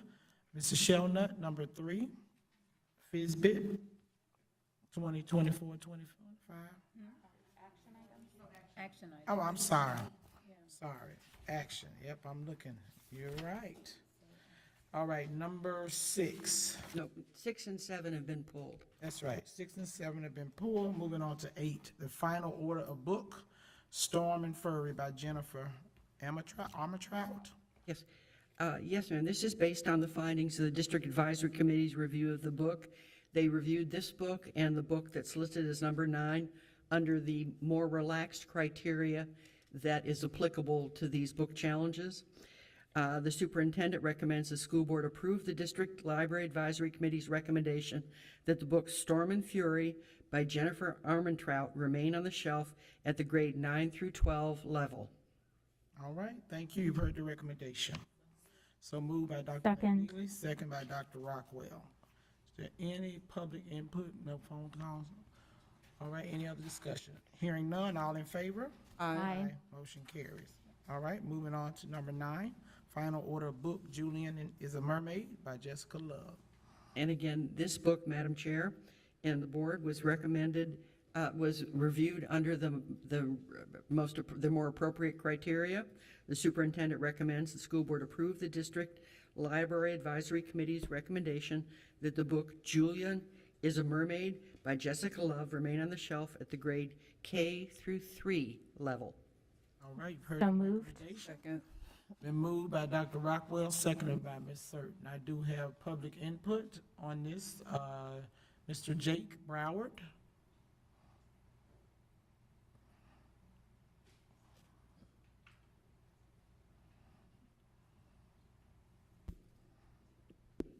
All right, state your name, Jake. Oh, wow. And you have 3 minutes with the board. Hello, my name is Jacob Brewer, and I want to talk about banning books by Julian Murray. Sorry. So I think banning books are wrong and plural. I've been growing up with books, reading them, and it's hard to see books be taken away. So one person doesn't like it, it doesn't mean to take it away from other people who do. Like Julian, people who are gay or transgender should be celebrated and not be judged from the way they are. Thank you. All right, thank you, and thank you for coming and speaking to us tonight. Amy Trask.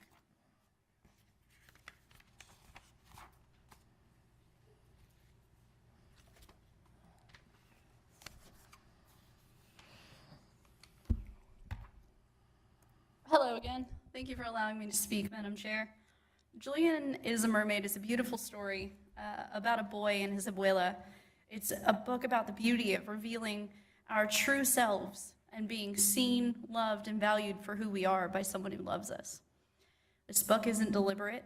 It can be interpreted differently by everyone.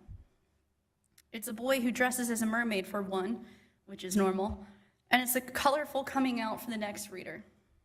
The fact that this book that depicts love and acceptance and inclusivity and freedom is even being criticized seems antithetical to so much of what we do and should stand for. Banning this book would tell students that who they are is unacceptable and it's unworthy. Julian is a Mermaid is a book that I have proudly read to my children, and when I told them that this book was being challenged, they both took the time to write out little speeches and come speak because they too know from firsthand experience from our family that everyone is different and unique and wonderful and special and all have equal value and worth.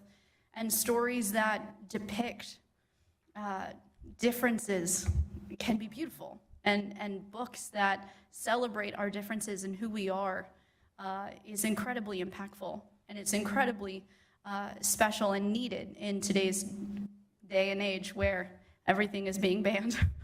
So I want to thank the board for everything that they've done, for how they have handled the dozen-plus challenges that have been hurled at your feet.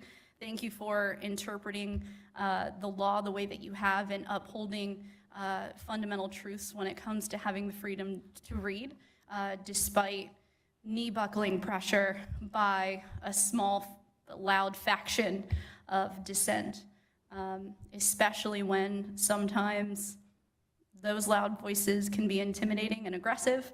I appreciate you interpreting the law the way that you have and really giving everything a full and thorough examination before rendering decisions. You're seen and valued, and I appreciate the comments that you have made and the motion that has been made to retain this book. So thank you so much. I yield back. Thank you. Benny Doak? Benny? Oh, okay. It's all right.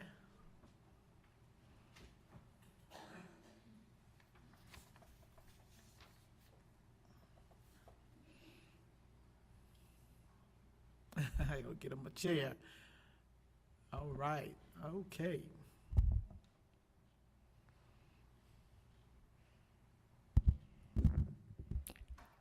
Hello, I am here to talk about. I forget the name sometimes, but just because one person doesn't like the book doesn't mean another person will. So you shouldn't ban any books. That is the end. All right, thank you. Thank you so much, Mr. Doak. All right, moving on to action item number 10, which is, oh, I'm sorry, we got to vote. Oh, Pastor Ross, okay. Oh, okay, he says input, okay. All right, is there any other discussion? Hearing none, all in favor? Aye. Motion carries. All right, moving on to action item number 10, which was your 018, 100% design, development, and construction. Is that the one? Yeah. Yes. Documents for project SBAC H2301 Newberry High School Building 2, gym locker rooms, HVAC, and building envelope. Ms. Eunice. Thank you, Board Chair, Board members, Superintendent Andrew. The Superintendent recommends that the school board approve the 100% design, development, construction documents for projects SBAC, Project H2301, Newberry High School Building 2, gym, locker rooms, HVAC, and building envelope. Danny Kale Partners, Architects and Interiors, Gainesville, Florida, has prepared Phase 2 and 3 construction documents for the construction of this project. All right. All right, is there a motion? There's a second. It's been moved and properly seconded, and now discussion. Ms. Surton? Thank you, Madam Chair. And I asked for this to be pulled just to remain consistent. I think I had recommended, and I've been told by Ms. Eunice that we are starting to do the master planning for and prioritizing capital projects. And I think that this should wait until then for the reasons that I mentioned earlier as it relates to other pressing issues. But I also want to add that we have now a lot of things that are coming upon us, and we've added a lot of projects or several projects to the 1.5 mil that were not part of that, and that we've taken over and with costs escalating. But we're also dealing in a situation where we've got a group of folks who have tried to take the schools from us out in that area, and we still have one that I'm hoping it's just that this is just rah-rah, sis, boom, bah, and the vote did not pass, but there's still a lot of question marks on that. It seems I haven't heard anything from our leadership here as well as from the attorneys. It seems that we're in this holding pattern. But I really think that this project needs to wait because we've got the other pressure, the other issues that we have that are more pressing. And I've raised these same concerns when it was as a budget amendment, presented as a budget amendment in a previous meeting. Thank you. All right. Is there any other comments? Dr. Rockwell. I want to concur with my colleague. I would definitely want to wait to approve this until we've completed our facilities planning. I think that we have other athletic facilities, for instance, those at Hawthorne, that may be a greater and more pressing need. And I would like to evaluate that before committing to this. I too share concerns that we have a group in Newberry that has expressed that despite all 3 votes failing, they have no interest in dropping their charter conversion plans and have said that they will hold a vote every year for as long as it takes to pass. And I am reluctant to invest more capital funds into a facility that might in the near future not belong to this district if they get their way, which I hope that they never do, but this is where we are. And let me ask you, staff, how are we paying for this? Is this something that was already on the project list or what? This is with a 1.5 mil. With 1.5 mil. And I just did want to point out for the record that Newberry High School is the last high school that has no AC in the gym locker room. Okay. It has no AC in the gym. It's the only high school with no AC in the gym locker room. No AC, which is hot. And one of the things for the record, because this is not political to me at all, we do not agree with anybody taking taxpayer dollars building. However, children are still going to be in those facilities, and we have to do what is needed for our students. It has nothing to do with someone agreeing with whatever's political going on out in the world. That's not what this is about. This is about making sure students have HVAC. That's part of the things with adults. Talk to students. We need to keep the politics out of this. We need to make sure that we're doing what's best for students if they don't have air. I remember when my kids were at PK forever in the hottest gym that is still there. Your kids can pass out and get sick. So this is more about, to me, our students, and not about out there in the community who likes who. Those are just my comments. Madam Chair, my comments are not political in nature. I'm not saying I'm making, my comments are in the sense of that is the context in which we're dealing with. That the charter conversion is, that is the context, that is the issue we're dealing with. But these are capital dollars that are limited in nature. And if that school is not up under district control, we still have to provide some place for our other students to play. That is also looking at what is best for students overall for the district. We have to look at that. And I am not insensitive to it being hot, but that's not the only school that does not have AC. Right? It's high school. Bishop doesn't have AC, and we got a lot of calls and inquiries about that. Dr. McNeely pitched that, adding that on to the project when they were redeveloping about Howard Bishop.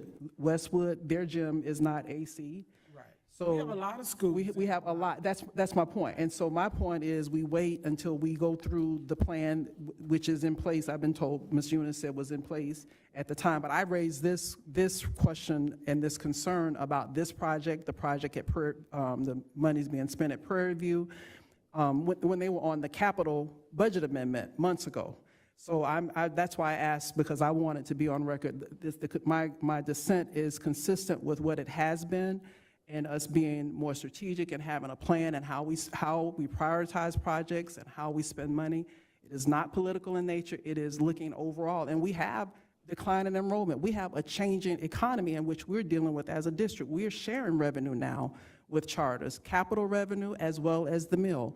So we have to start being very cautious and thinking through how we spend the dollars that we have coming through here, because the 1.5 capital mill is the only pot of money that we can use to improve athletic facilities, because it is excluded from the ballot language that we passed for the half-cent sales tax. So we can't just spend those dollars, and I made had this conversation with our superintendent as well as with Ms. Nguyen and with Ms. Eunice as well, of us being, we have to really, really think through how we're making decisions now, especially as also in light of how high construction costs are today versus what they were when we first started making improvements after the tax passing. Yeah, I just want to make sure, and I've asked over and over again where we need to look at our budgets, which what we're doing, where we need to cut, and how we need to look at we're spending. We're all physically trying to be responsible, but the other thing is too, I don't want to send a message that we're trying to punish any, because that'll be the message that's out there tomorrow. Oh, they're trying to punish, and that's not what's happening here at all. Ms. Nguyen, could you come forward for a minute? I want to ask the question we talked about, because I wasn't on the board at that time, but we never should have, Howard Bishop should have had a gym and design, I thought, when that initially started, instead of going back and adding as well. But what are we looking like? Because we know 30 years we've been talking about these changes in the schools, and they're not going to be overnight. And we know we don't want to leave anybody out, but there's only so much we can do. Was this already on the schedule? Howard Bishop, and we talked about Westwood, she mentioned, and you got Hawthorne. We got a lot of schools, but I don't want to send the message. I want to make sure that we're not punishing any child here in Alachua County. So, good evening, Board Chair, Superintendent, and board members. I'm Suzanne Nguyen, the Director of Planning and Construction. I want to make sure that I'm clear on what your question is. Could you repeat your question? Well, what I'm saying is, you heard, my colleague mention, and so the other thing is this Newberry High School building, locker room, HVAC, Ms. Eunice has said that this is the last one. However, we know other schools that have needs. Kind of where are we, so that our community can know when it comes to all of these, the projects that were just mentioned. We are working on Newberry and Hawthorne High School locker rooms, because those are the last gyms, locker rooms to get air conditioned at the high school level. Okay. That's the high school level. Okay. So there were safety concerns raised for Hawthorne High School, and the principal at Newberry High School raised the same concerns, and that's when we created this project for Newberry High School. So again, we're talking high school level. We have gymnasiums at the middle school level that are not air conditioned. And when we did our redevelopment projects for Howard Bishop Middle School, for Westwood Middle School, it was determined that we would focus on classroom education spaces. It's very expensive to redo gymnasiums that were built so long ago. The building envelope was not designed for air conditioning. So right at this current moment, there is no plan to air condition the additional gyms at the middle school level. That's something we can certainly look at as we're going through the prioritization of our, I don't know why the microphone's going in and out. While we're looking at the prioritization of our projects, but we do have a lot of need and not enough funds. Right. So that's constantly the issue that happens over and over again. And, are we going to make a decision to prioritize a middle school gym air conditioning over potentially another classroom space? So we have some tough decisions to make, and if it's the direction of the board that we include the evaluation of those buildings and the cost in our master planning, then we will do that. Okay. But this Newberry High School one, this thing was already budgeted. This is what you already had from how long ago? How long has this been budgeted? This is something that came about as we started to work on the Hawthorne locker room project. Okay, so they're both being worked on. Yes, Okay. that's correct. Hawthorne High School was a project that we did in 2018, and there were issues with the locker room having high humidity levels.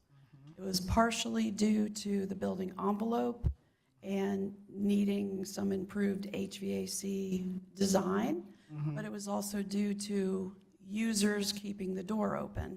So there was a project in 2018 that was $648,000. That was kind of a phase one.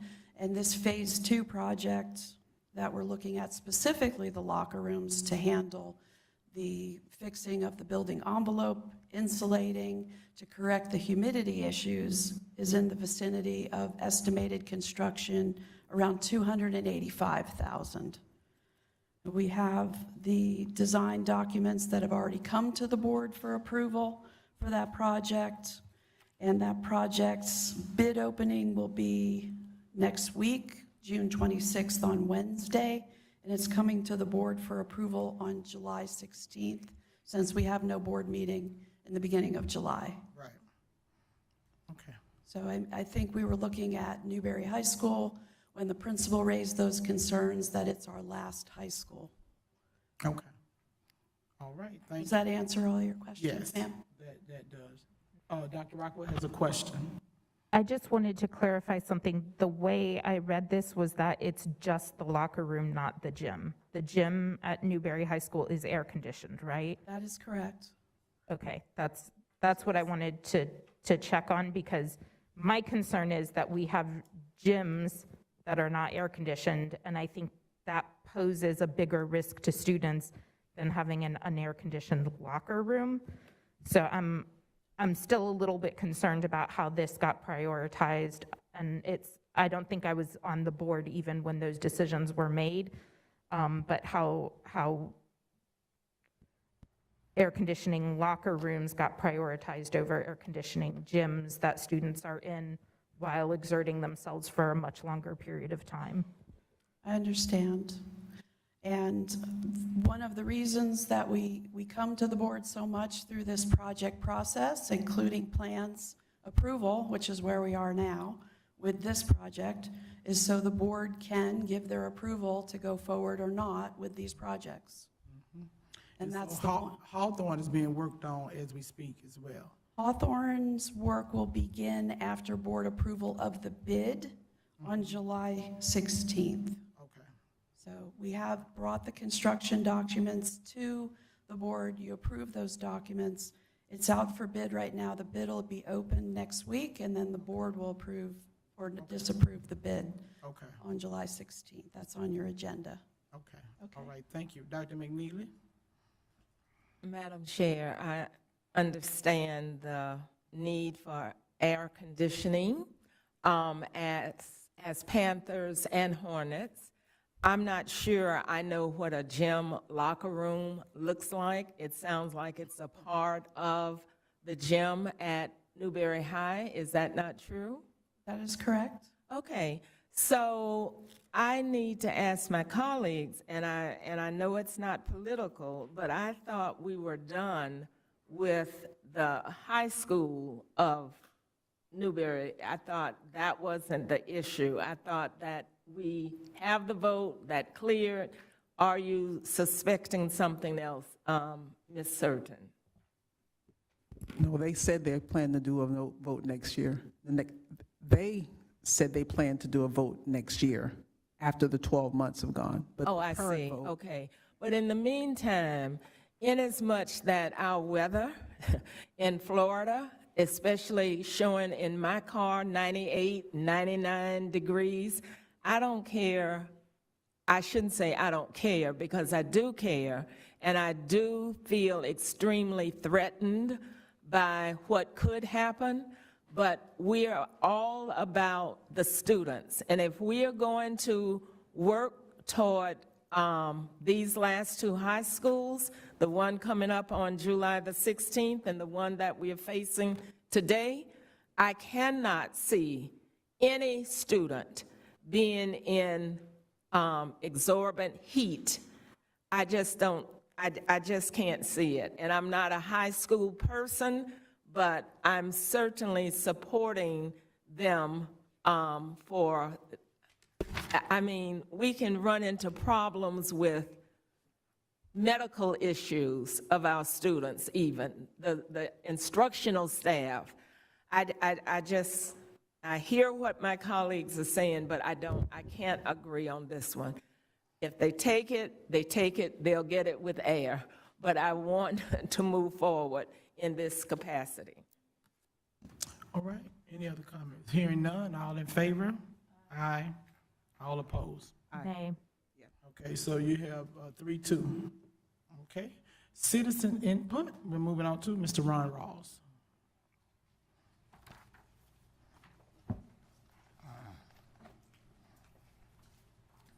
Good afternoon. Ron Rawls, pastor of Greater Bethel AME Church.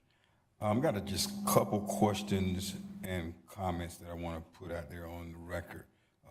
If you answer the questions, that'd be wonderful. If not, I understand. Hopefully all of you had the opportunity to see the documentary about Laura Merrick's. That was my daughter's 5th grade teacher. Just make sure you take a look at it and understand potential. I don't really like the direction that we are trending as it relates to our school on the east side of town. I know we can do better. I know our students can do better with the right leadership and the right teachers.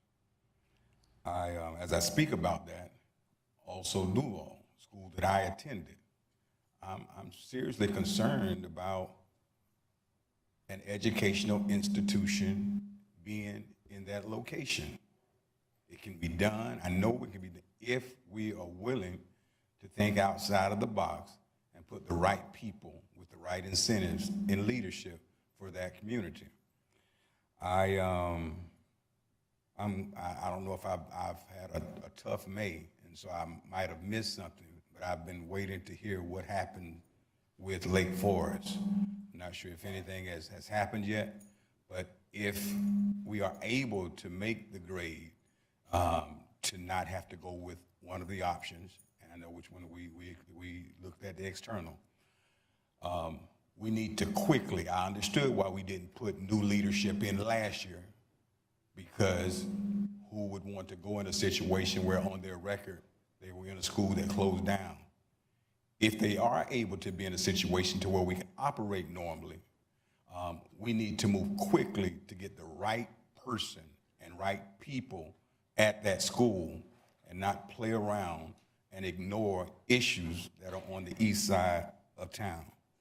And then my last one, please help me understand this. I don't understand how we are able to allow a private group to come in and take a $15 or $20 million asset under control and operate it. I think we could figure that out if a group of black folk got together and took Lake Forest. I think the same energy we would put into trying to figure out how to not let that happen, if a group of black parents or a group of black people went and took a $15 or $20 million asset and took possession of it, we need to go and find out it's something you can't. There's something that we're not getting in that. And we need to put the same kind of energy in it as if people that we don't normally respect when it took that option. I appreciate the answer for those questions, but if not, I understand. All right, thank you, Mr. Rawls. And of course, we will follow up and make sure you get answers to those questions that you proposed tonight. Absolutely. Any other citizen input? Okay, phone call.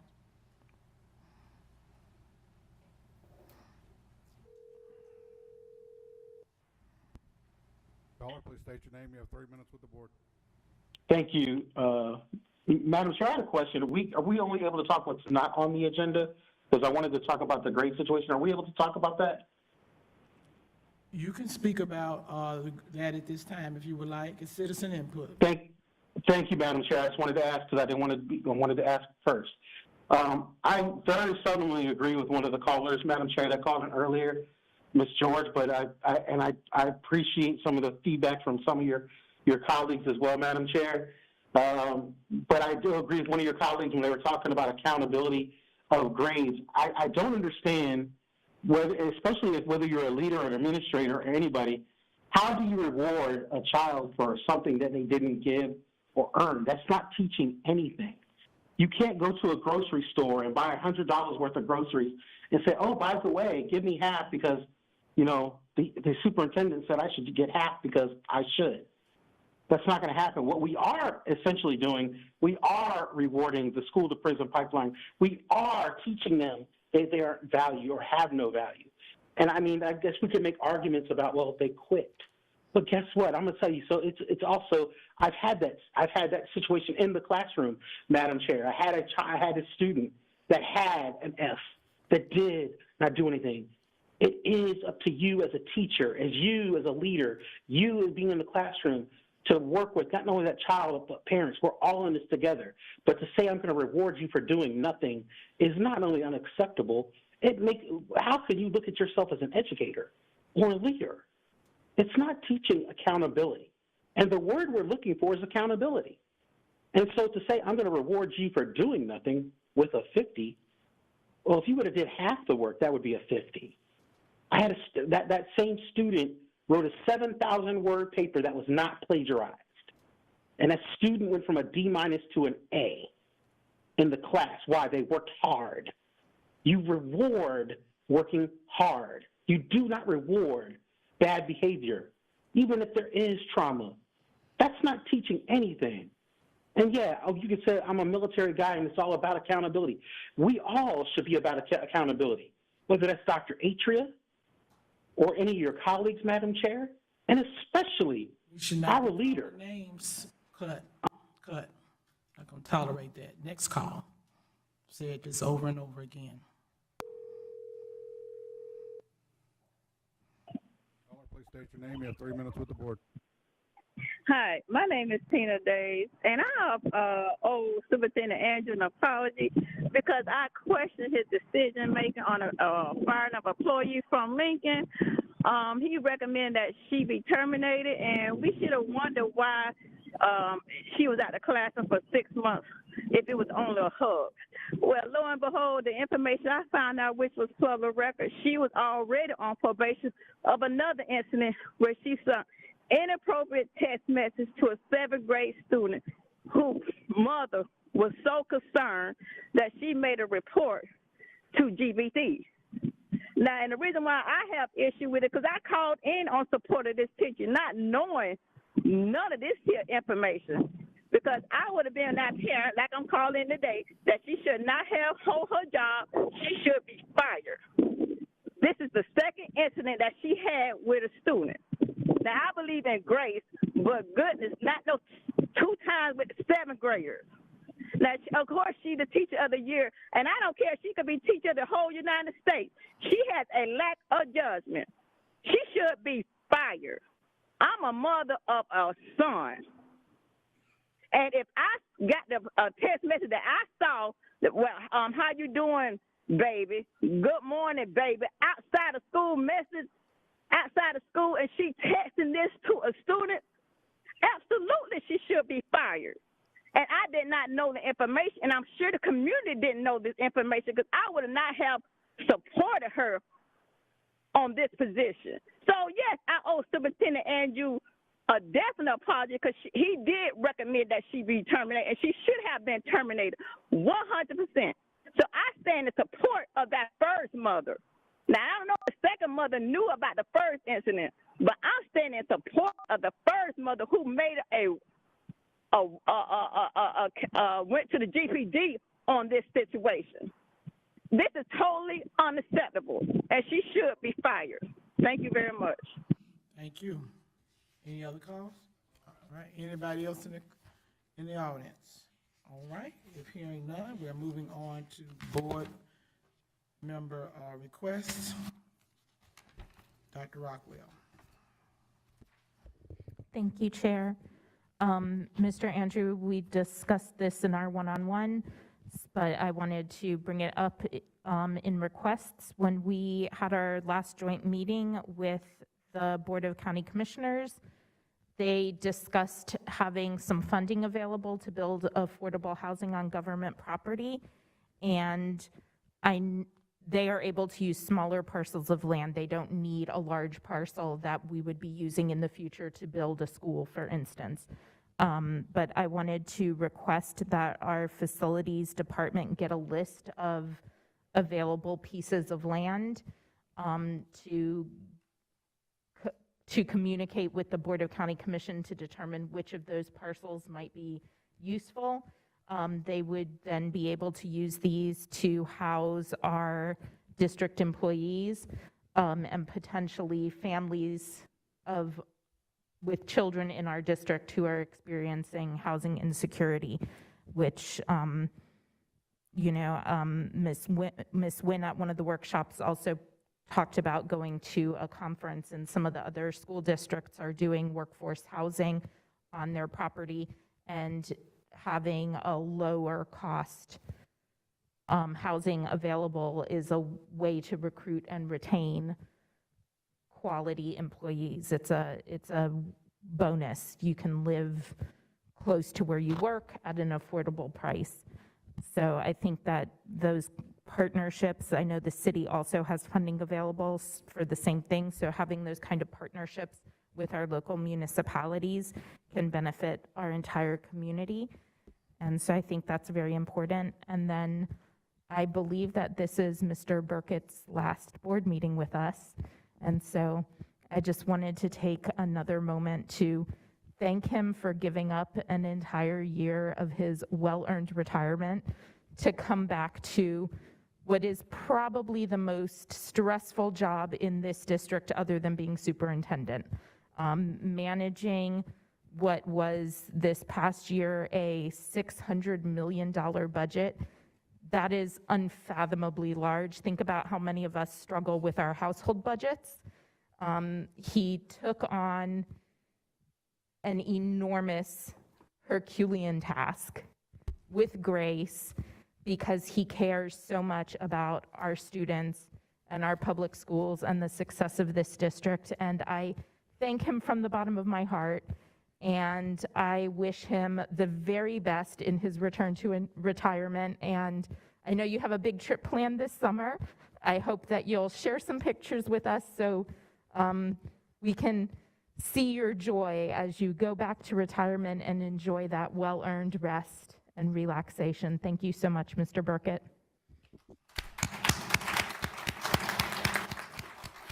Ms. Surton. Thank you. My one request is a follow-up, if you will, with us, Mr. Andrew, on that email about the field out at Hawthorne and their request for additional funds to help with that. I think that was there was a time-sensitive date on that. And the only other thing I have a follow-up on is how we will be addressing behavior moving forward for school year starting off for 24-25. Also, I received a proposal from AMI kids who lost their funding and the possible collaborative efforts on how we can work together because we know who our challenging students are. All of our children who are doing well, we want everybody to continue doing well, but we do know we have some children with some challenging behaviors and how those are going to be addressed. I'm going to keep talking about it. I'm going to keep bringing it up for August 12th before school starts because this is extremely important as we move into this 24-25 school year. That is my request. Anything else? Mr. Andrew? Ms. Surton?